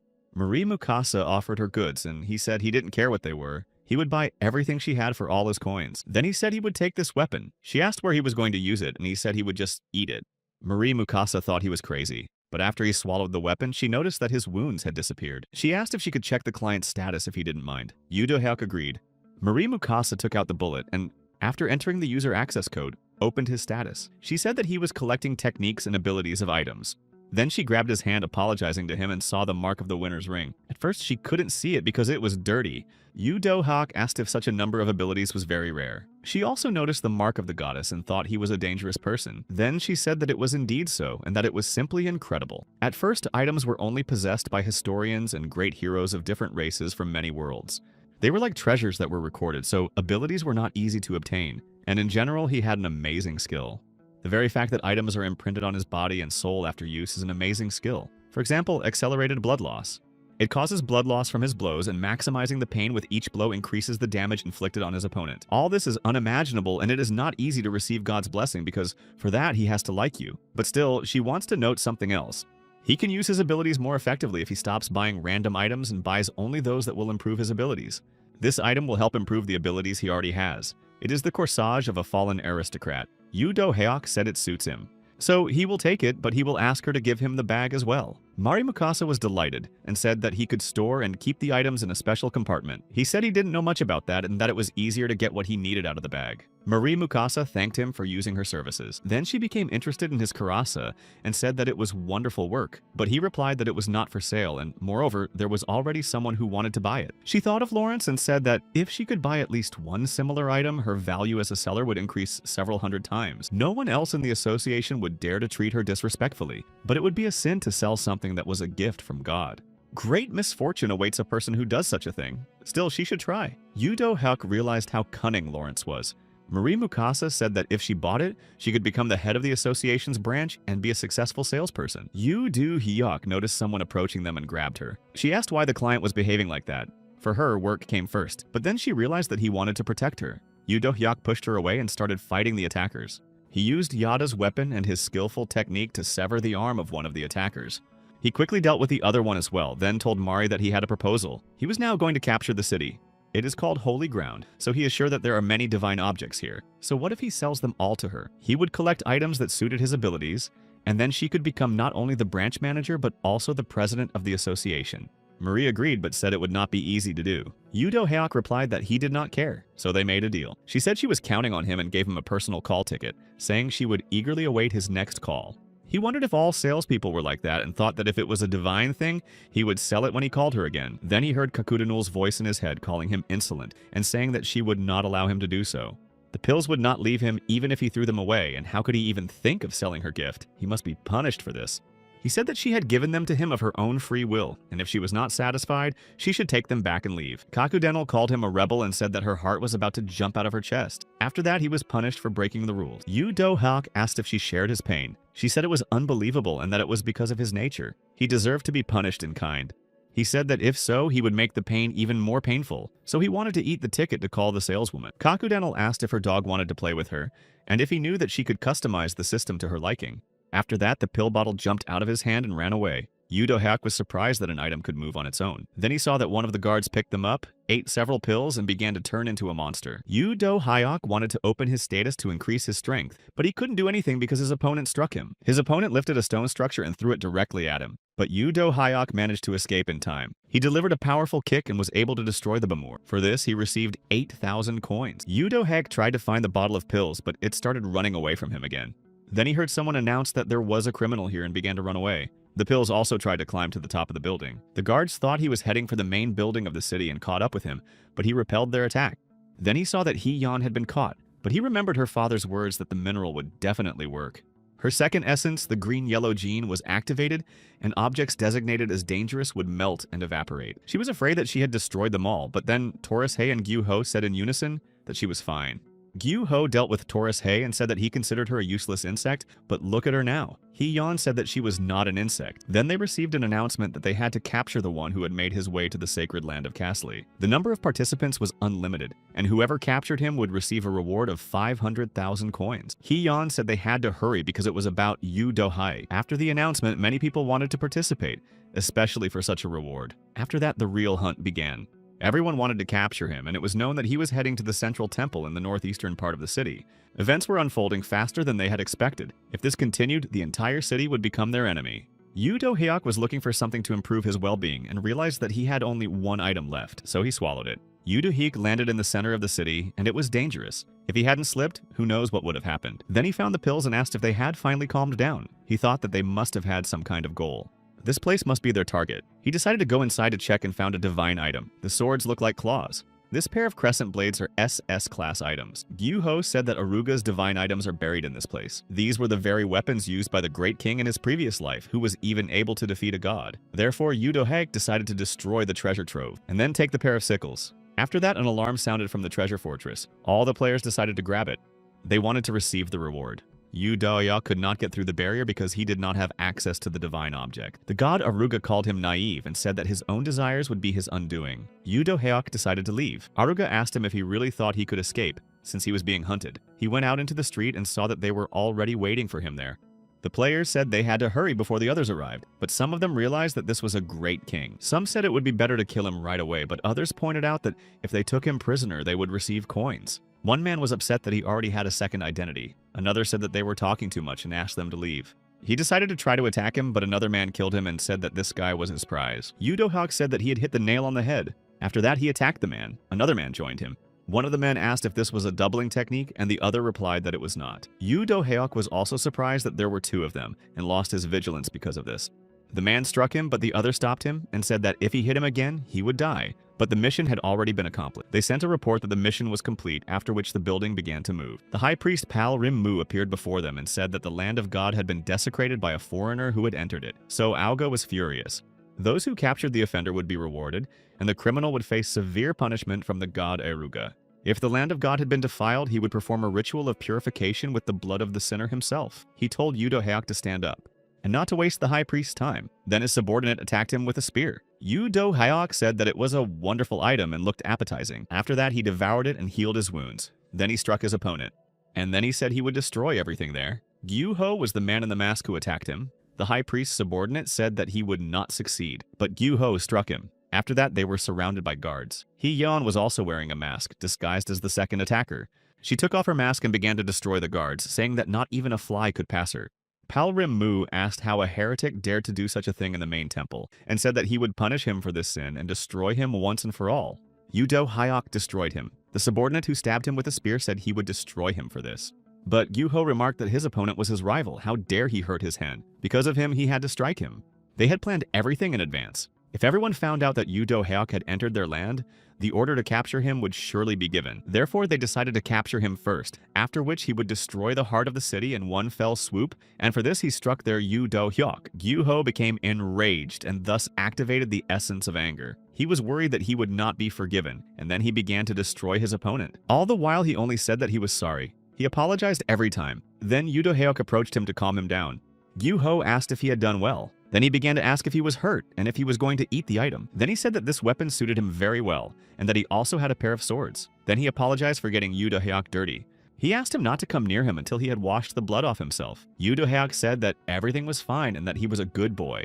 Gyu-ho thanked him for that and remembered how he had thanked him the same way last time and laughed because he was happy that the great king had praised him. Then he said that the strongest of all had recognized him and he was simply delighted. He emphasized that everyone should see this. Yu Do-hyuk realized that he was one of those people who had lost their minds while hunting in this crazy world. If this was really the case, what should he do now? The god Aruga entered the body of the high priest Pal Rim-mu and asked how they dared to desecrate the Holy Land. He activated the soul transfer and decided to punish them. Seeing God, all his subordinates bowed before him. Yu Do-hyuk asked what was going on. Gyu-ho said that it was Aruga who had come and that everything was exactly as it had been with Yudabichi when he believed in her. The body of the believer became a mediator.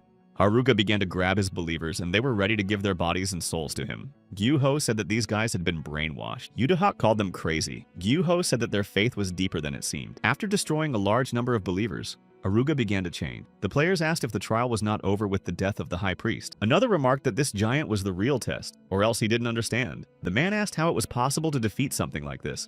And he said that it was impossible, although some were capable of it. By some, he meant the great king. They recalled that he had also been a great king in the past. They began to shout that they should not live in a city where they were being mocked and that they should follow the great king. So they began to support him and say that he would succeed. Hai-yen thought that they wanted him to die.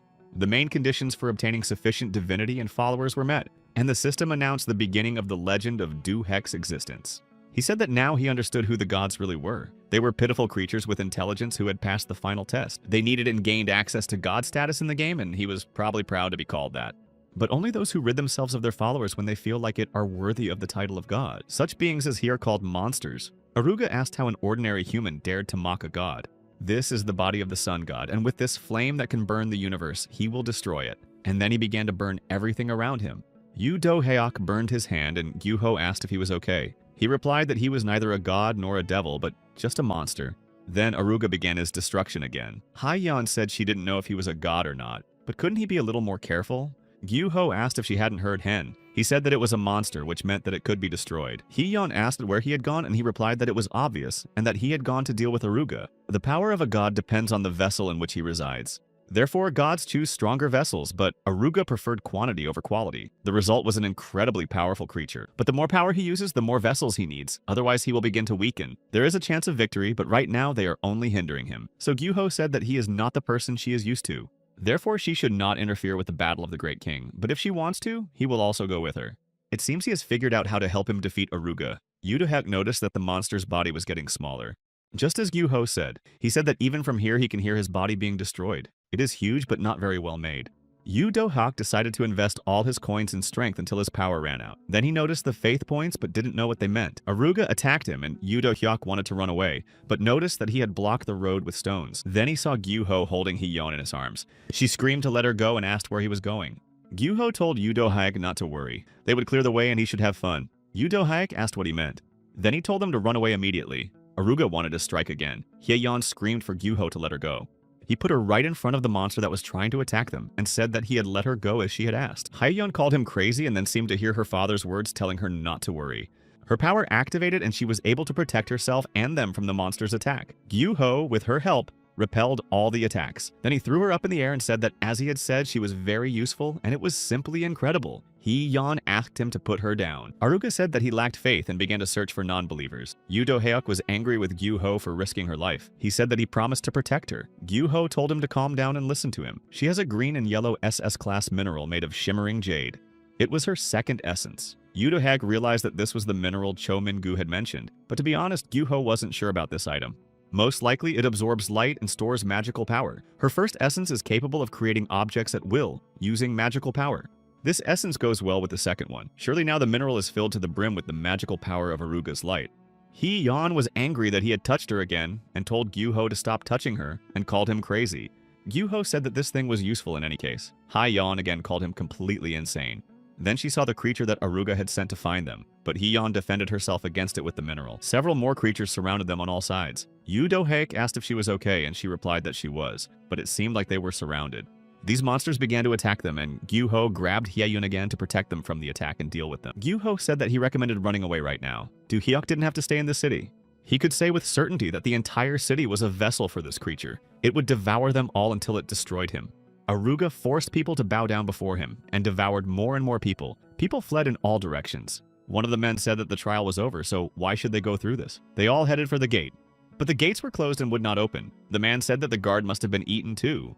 The girl said that now all they could do was pray, and the man asked who they should pray to. She said to anyone. Yu Do-heok noticed that his faith points were increasing. Hyeon asked the small monsters to leave her alone.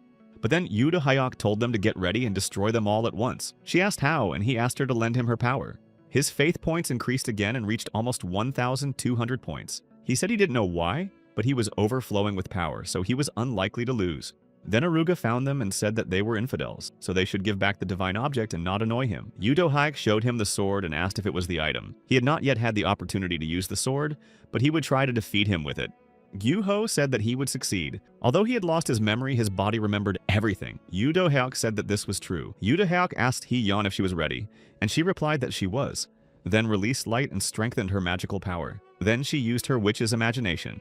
Then he temporarily allowed Kakudenol access to her power and attacked the monster. He told him that now he must disappear. Aruga became enraged and spread his flames around. Hyeon tried to protect everyone using witch's imagination. Yu Do-heok does not know when he became a god. In an instant, it was all over, and Gyuho was afraid that they had died. The system announced the completion of the trial, Commandment under the Sun. In this trial, the incarnation of the god Aruga lost, and Yu Do-heok was the winner. Hyeon came to her senses and began to search for Yu Do-heok. Then Gyuho grabbed her and said that now they needed everything they had, even if it was just a class. He had to find Altum right now. He was urgently needed by Yudo Heok, and there was no time for explanations. Then he took her stone to find him and give it to him. People began to give him their weapons and said that if he didn't mind, he could take their items for Yudo Hai and use them. Then everyone went to look for him, and when they saw someone in the middle of the smoke, they thought it was him. Gyuho immediately went down to him with Hee-yeon. Hee-yeon said that it was incredible that he had survived and began to cry. Gyuho told her to put aside her useless emotions and give him the item, because he would just stand there. Then the angel joined them and said that he had exceeded his expectations. Beazel said that he had held on for a very long time. Gyuho asked the angel what he was looking at and noticed that he was asking him a question. Then an angel of strength joined them and said that he had passed the main test, and from that moment on would become the new master of the Holy Land of Katli. Therefore, let him accept their congratulations and blessings as the new god. The Holy Land and the faithful will entrust their desires to him. A feather from the angel fell on his body and healed him. The angel of strength said that he had fulfilled all the conditions and was worthy of becoming a god. However, this area is only part of the lands of Aruga, and he expelled his incarnation. Therefore, the actual conditions for granting him ownership of the Holy Land have not been fulfilled. But he wants to give him what he deserves, so he will use the power of the chief god once and ask him what Holy Land he wants. Yudo Heok thought about the Holy Land he wanted and thought that it was a place where people did not destroy each other. In that land, there are no beasts or criminals like on that day. Then he closed his eyes, and when he opened them, he found himself in a different place. He saw all the same buildings that were in his world. Hee-yeon ran up to him, hugged him, and said that she was fine. There were no people or angels near them, only the two of them remained. Gyuho said that there was no place here for those who destroyed people. There was also no place for animals on the holy ground, so he could not go in, but they would see each other next time. Yudo Heok wanted to take him there, but he disappeared. He wondered if this was what he had wished for and if this was the Holy Land he had wanted. Then he decided to explore the area and find at least someone. Everything here reminded him of the world before the trial. In this world, the very existence of beasts is forbidden. Beasts are people who went mad during the Enlightenment, which made them aggressive. This was the world he had wished for. Then he received notification of the first law. A violator had been discovered, and the punishment for the offense was expulsion. Yudo Heok quickly ran to the gate and saw people fleeing from the monster. He told them to hurry and not stop. A woman with a child and a man were rushing to the entrance, but then the man pushed her and ran to the gate himself. He was glad that this time he would be saved, but the system reported a violation of the law in an attempt to break in by a mentally ill person. Hee-yeon said that she had seen that man several times, but every time he approached the gate, everything disappeared. Yudo Heok said that as long as he was a beast, he could not enter. Therefore, he was transported to another place because that was the law he had chosen for the Holy Land. After that, he returned home and thought about how he had already been home, and all that was left was to visit the university. Everything there was just as he remembered it. Yudo Heok thought about Gyuho, but he didn't know what to do or how to help him. Hee-yeon came out of the bathroom and said how wonderful it was to take a bath. It had been a long time since she had done so. She sat down next to Yudo Heok and said that if there was some beer, it would be perfect. Yudo Heok asked her not to sit there like that. Then she asked if he was watching something. It must be a movie and she wants to watch it too. Then she got into his laptop. Yudo Heok blushed with embarrassment at what she found. She deleted everything and told him to heal himself with an item. He said that what she found wasn't his. After calming down a little, Hee-yeon decided to ask something, the thing that bothered her the most. So she asked why she hadn't disappeared since she had also gone through the return. She still had memories of what had happened before him. She had the ability and she had destroyed people, but because her power frightened her, she acted uncontrollably, hurting people. She thought she would have to become a beast to survive, but it was good that at least here she could forget about such thoughts. Yudo Heok said that when depression sets in, you need to eat to improve your mood. So they put their thoughts aside for later and watched a movie. They watched the movie, ate, laughed, and had fun, until Hee-yeon started to fall asleep. Yudo Heok said that she would get cold there. Then he said that he would sleep in the bed. She woke up and said that she would lie down and rest there. She said she would use the sleeping bag because she wanted to restore her spiritual strength if he didn't mind, but she might change her mind. Hee-yeon got into the sleeping bag and said she knew it smelled like him. Yudo Heok told her to go to sleep and decided to go out for some fresh air. While he was outside, she decided to look through his laptop and found a photo of Jimin, which she didn't like. Yudo Heok thought about the faith points that turn people's faith into power. They started to grow again. Gyuho must be looking for him. And also all those people who disappeared back then. He always thought only about how to survive, paying no attention to those who were around him and gave him strength. He doesn't understand why most people here are crazy and beastly like Gyuho, but there are also normal people like Hee-yeon, if only he could bring back the world as it was. Then he could live with them. Yudo Heok remembered how Jimin said that he had to lead people to destroy God. Yudo Heok called the saleswoman Mari Mukasa. She asked what the strange atmosphere was since he had called her and she had come. He told her that he wanted to destroy God. Such a desire surprised her. She asked why she deserved such punishment, because if the angels hear them, they will not leave her alone. Kakudenul said that her baby was strong and said interesting things. Mari Mukasa saw the goddess and was surprised. She knew that this was the goddess of pleasure, Kakudenul, and she seemed very kind to her. Yu Dohyok told her to sit quietly because she was only making things worse. Mari Mukasa said that she had seen nothing, said nothing, and heard nothing. After that, she decided to say goodbye to him and leave. Yu Dohyok said that if she stayed, she would not regret it, and he promised her that. He was going to give her all the divine items he received. For example, the divine item of Aruga, a pair of moon sickles. So he asked her what she thought of the idea, and she was interested. Yu Dohyok decided to show her the weapon, and she was amazed by its molecular structure, which was like a supernova. She said that it was a real SS-class item. Yu Dohyok replied that it was and asked if she knew anything about it. Mari Mukasa replied that she thought so. Then she asked again if he was sure he didn't mind selling it. But he didn't answer her, so she asked him to wait a minute. Marie Mukasa contacted the association. She introduced herself and said that a client had an SS-class item. Yu Dohyok was surprised that such a thing was necessary. She confirmed that it was a genuine item. After the conversation, she apologized and said she would be away for a moment to consult with someone. Then she entered the portal. She returned a moment later. Yu Dohyok was surprised that it happened so quickly and asked how it went and what they told her. She replied that they had offered her a deal to start with. Then they promoted her from a novice salesperson to a salesperson for the whole store. This agreement would allow her to obtain a special status. Yu Dohyok said that sounded great, and she replied that of course it did. But it didn't matter because now she had the right to buy 8AA plus class items. After that, Mari Mukasa's promotion to special salesperson began, and something in her changed. She said that now she could even buy his heart. Yu Dohyok said that she didn't need to look at him like that, so she suggested getting down to business. She said that first, they give VIP customers a high-class item for free, so let him choose what he likes. Yu Dohyok was surprised that this was the custom, and saw that there were items ranging from A+ to AA+ class. They were supplied by first-class sellers. He asked if he could ask something. Marie replied that he could ask anything except personal information. Yu Dohyok asked if she knew the source of God's power. She thought about it and replied that the source of God's power was fear. Not all people sincerely follow God from the beginning, but when they see the miracles he performs, they have no other choice. Therefore, they have no choice but to bow their heads in recognition of the difference in power. People captivated by miracles gain faith. They tell stories, turning them into legends. As a result, this binds people with fear and God gains power. Yu Dohyok opened his status and noticed that the faith point had appeared in the status window after the battle with Aruga. He has 4,020 faith points. There must be a reason why the counter, which was reset by using power in battle, is rising again. If so, he decided to try something and took the gluttonous frog amulet from his status and asked what it was. Mari Mukasa said it was a common item for storing food. Yu Dohyok said that was great. She remarked that it looked appetizing. Then he showed her the pills and asked if she was willing to buy them as well. It was a miraculous medicine from the goddess of pleasure. She thanked him and said that of course she would, because it was a divine item. Therefore, she would gladly purchase it. However, she then saw a notification about a curse being placed on it and became frightened. After that, she apologized for being too arrogant and refused to buy it. Then she said she would close her shop. Yu Dohyok saw on the screen that it was a provocation by Kakudenul and told Mari to do as she knew. After that, she left. So he returned home and woke up to Haeyeon waking him up and saying that something had been placed outside. He got up and saw a large number of notifications about the detection of a large number of lawbreakers. Their punishment was expulsion. A large number of people were approaching the entrance. They were all pushing because they wanted to be the first to get in. Among them was the same woman with a child in her arms who had tried to get in last time. Yu Dohyok was surprised that there were so many of them, and Yeon asked where they had all come from. One guy wanted to squeeze through first, but a man grabbed him and asked where he was going. The boy took out a weapon and killed the man, then said that everything would work out and they would let him in, and tried to go through the portal. Heyeon noticed this child. Yu Dohyok doesn't understand where all these people came from or what is going on. 2 kilometers southeast of the Holy Land of Katli is a warehouse for crossing the desert, a sand hotel. The head of the expedition of believers, Argi Leon Baumgard, asked how the situation was going. Deputy Leader Kanoa Hoffman said that those who enter the city on the Holy Land have not yet been identified, and all those who unsuccessfully try to get inside end up in another place.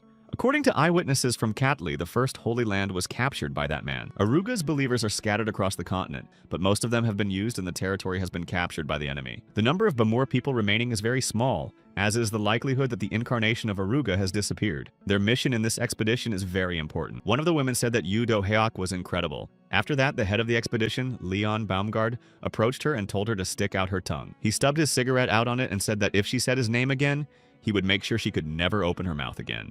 He threatened to cut out her tongue and feed it to the dogs. Leon Baumgard became enraged and asked how such a worthless person could call himself a god. Then he told everyone that there were more than 6,000 people in their army and that there were also volunteers from among the residents of Bamura. According to the information received, there were only 2 people in Katla, that worthless man and the girl. He could not be compared to a god. Because without strength, it is an empty title, and with them are the blessings of Aruga and divine objects. Therefore, they will surround Katla and besiege it.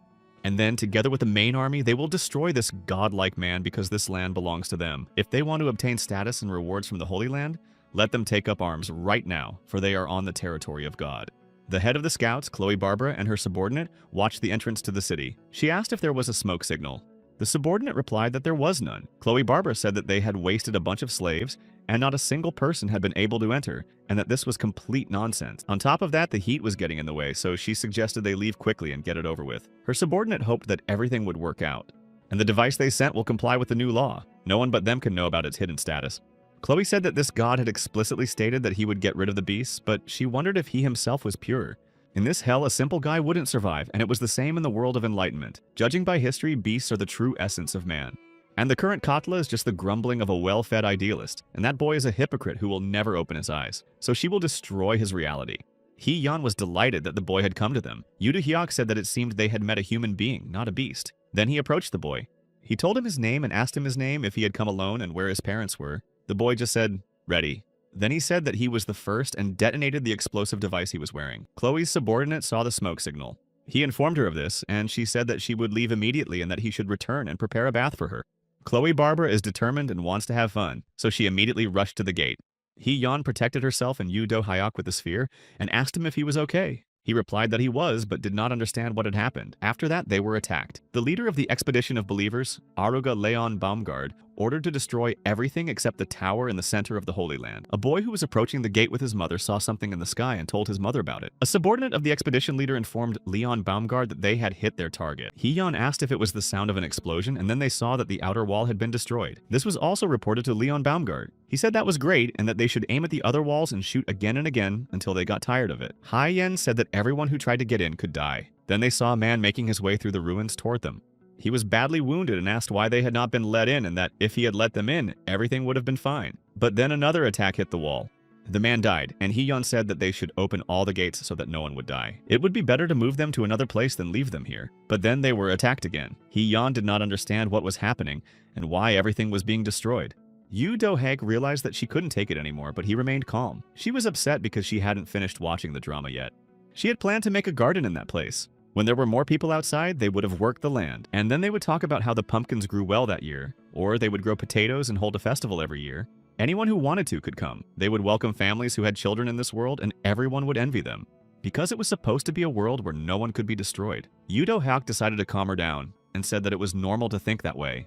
Her dream would definitely come true, or better yet, they would go to meet it themselves. So he decided to put on his protective gear, and Kakudanul said that she had improved it a little and that it was her gift to him. He said it was okay and that, in a sense, he was just as much a god as she was. Kakudanul replied that that was even better. So she suggested turning this place into their temple and gathering as many believers as possible and then fighting their enemies. But he rejected her and told Hai-yen that they had to go. After that, they went to defend their territory. Chloe Barbara immediately attacked him and said that meeting him was not an easy task. She knew that everything had to be destroyed, because only then would he leave, so nothing had changed. Yoo-do-hyuk asked what she meant. She said she couldn't believe he had really lost his memory. Last time, during the Enlightenment, he had created a group of cowards. And they all hid in a cave, but they were robbed, and those useless people were destroyed. She destroyed them all. Although there was one man among them who, no matter how many times he was destroyed, continued to revive. Hee-yeon was furious with her.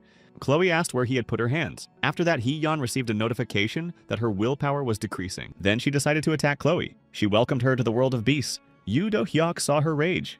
He tried to stop her before it was too late, but she didn't listen to him and continued to attack. So he grabbed her and decided to take the attack upon himself. Even though he put all his points into defense, he still felt excruciating pain. Haeyeon screamed in rage, and Yoo-do-hyuk told her to calm down because she was deliberately provoking her. She said that they hated her, but Yoo-do-hyuk asked her not to ruin everything, and then decided to absorb the weapon Chloe had used to attack him. After that, she activated her essence and hurt him, then said that he couldn't eat just anything even if he was hungry, because it tastes very spicy and can burn. Then she asked if he wasn't scared by the spicy taste, so let him try some more. Yoo-hyuk noticed that there was a lake behind her and used the spring technique and the crazy dance. He attacked her with water, and Chloe was angry that she was now covered in sand. Then she noticed that they had run away. She said that when they meet again, she will cut off his arms and legs. Yoo-do-hyuk hid with Hee-yeon in a cave and asked how she was. Then he told her to pull herself together. Memories of her past and present flashed through her mind. She remembered how she had joined his team and what had happened after that. And then she cried. Yoo Do-hyuk hugged her and told her that everything was fine now. Little by little, she began to calm down. She remembered how her father had told her that he would protect her when she was very young. Yoo Do-hyuk decided to call Mari Mukasa, and she said that he had called her and she would come. When she saw him, she asked what he wanted. He asked if she had a good item for stabilizing the mind. She replied that most of them allowed interference with the mind and concealed status. Therefore, they were sold illegally and Lawrence was often arrested for them. Yoo Do-hyuk asked her if she had one. She took out the item and said that this headdress of the Quokka nomads protects against misfortune. If you wear it, everything will be fine. Yoo Do-hyuk asked Mari to take care of Hee-yeon until he returned. She replied that she would provide a special service. She would watch over her for a short time if that was what her client wanted, as it was the law for her. Yoo Do-hyuk asked her to take good care of her, especially since he said he was like a god. Yoo Do-hyuk remembered Cho Min-goo's words when he asked him to take care of his daughter. He just wanted his daughter to survive. Cho Min-goo said that he was like a benefactor to his daughter. Yoo Do-hyuk did not understand that. In the end, nothing had changed since then. Chloe approached him and asked if he was engaging in self-flagellation. She had said that if he was in incredible pain, she would gladly destroy him, and then she attacked him. He hurt her, and she said that it was wonderful and that he should hurt her more. Then she activated her essence and told him to destroy her. After that, she struck him, and Yoo Do-hyuk lost consciousness.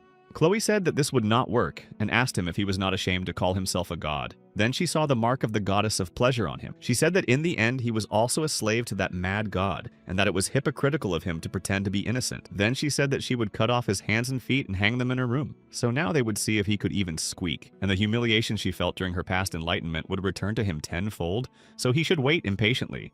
Yoo Do-hyuk asked what this nonsense was and what further humiliation there would be, and whether there had been anything between them. But for some reason, he did not remember.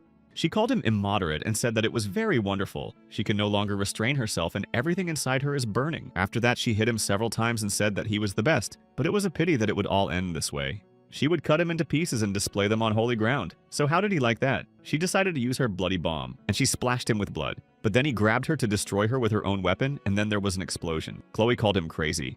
Yoo Do-hyuk took a frog amulet with unlimited absorption and ingestion capabilities out of his pocket and swallowed her. The head of the expedition of believers, Aruga Leon Baumgart, asked his subordinate who had ordered them to stop. So let them attack without stopping. The subordinate apologized and said that all the weapons had overheated due to continuous operation and were now cooling down. Therefore, they needed to wait a little longer and then they would be able to continue the attack. Leon Baumgart struck him. The god Aruga told him that he could not wait and that they should capture the Holy Land and destroy the infidels. Such was the command of the god. So let them all destroy the enemies in the name of God. A subordinate reported that the cooling was complete, so let them continue the attack. Leon Baumgart said that this was excellent, so let them wipe them out completely and destroy everything. A subordinate reported that a survivor of the attack had been found. It was Yoo Do-hyuk. Leon Baumgart became enraged and ordered his immediate destruction. After that, they continued to attack the city. Yoo Do-hyuk touched the wall and said that this was his city and he would not lose it. So he used his essence, the taste of steel again, and, together with the gluttonous frog, released a light and began to devour everything.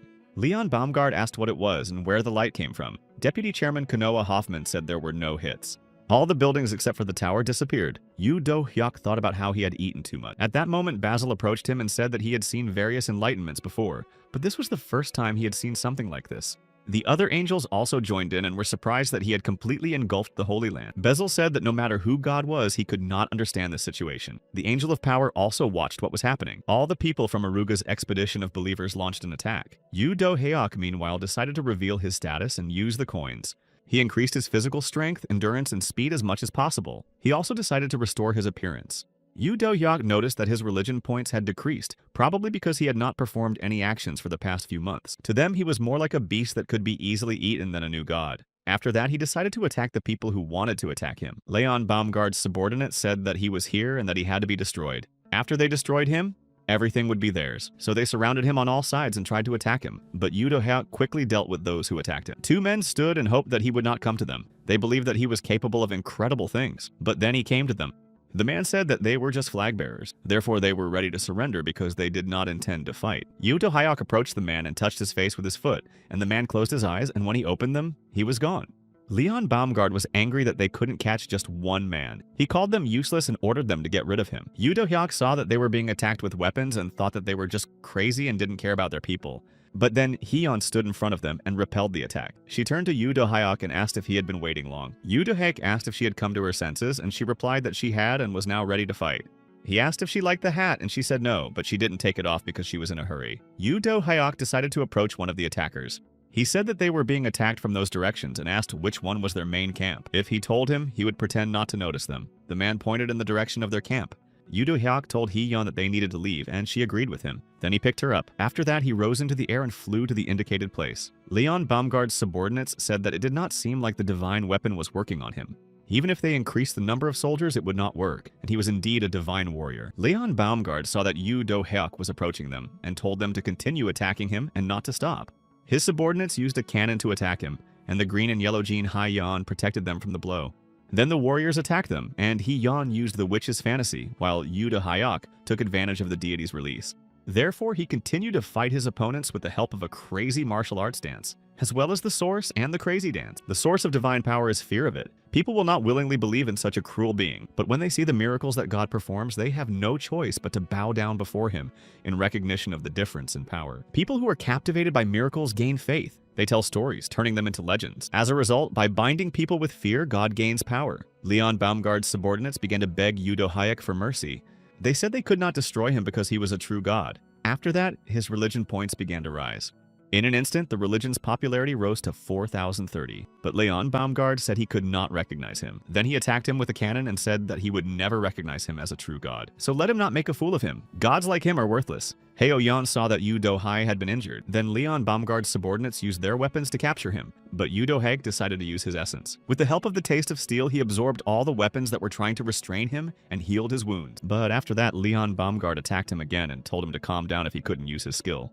His subordinates joined him to strike, but Yoo Do-hyuk broke free again. Leon Baumgart told them to attack without stopping. After that, he used the dogma of hell, and the conditions for activating the essence of the tomb of the king of hell were fulfilled. So now he can control the body and mind of those bound to him by a blood contract. After that, the people who had bowed before Yoo Do-hyuk attacked him. One of the men said he didn't want to die and asked for help. Then he used an explosive device. Leon Baumgart ordered them to fight him until he died. But the people began to bow down before Yoo Do-hyuk, calling him a god, and the religion's popularity only grew. Leon Baumgart noticed that Yoo Do-hyuk had survived the attack and asked how he could still be unharmed. The deity Yoo Do-hyuk received a unique symbol, and his religion points increased to the maximum. His ability is willpower. Yoo Do-hyuk remembered how Jimin said that he led people to destroy God, and said that he did not know why. He just wanted to survive and needed strength, because if he was weak, he would have died. But this strength is not that of a beast or a god. It is the strength of a human being. Many are dissatisfied with him being a god, but they themselves want to be in his place. Yoo Do-hyuk told Leon Baumgart that it seemed he had no right to do so either. Leon Baumgart wanted to attack him, but Yoo Do-hyuk asked if he really thought he could defeat him. Then he severed his arm. Kanoa Hoffman thought that the one who was the strongest of the Phenomenal Nine before his return had now become a divine warrior. But Yoo Do-hyuk did not understand why they called him a god. During the previous enlightenment, he had destroyed many people and captured foreign territory. He is not like a god, but more like an assassin. After that, Aruga decided to intervene with the help of Leon Baumgart's body. He called his followers pitiful lambs and ordered them to become the embodiment of his body. Yoo Do-hyuk said that he was the god Aruga. Aruga said that it was all his. These were his believers in his holy land.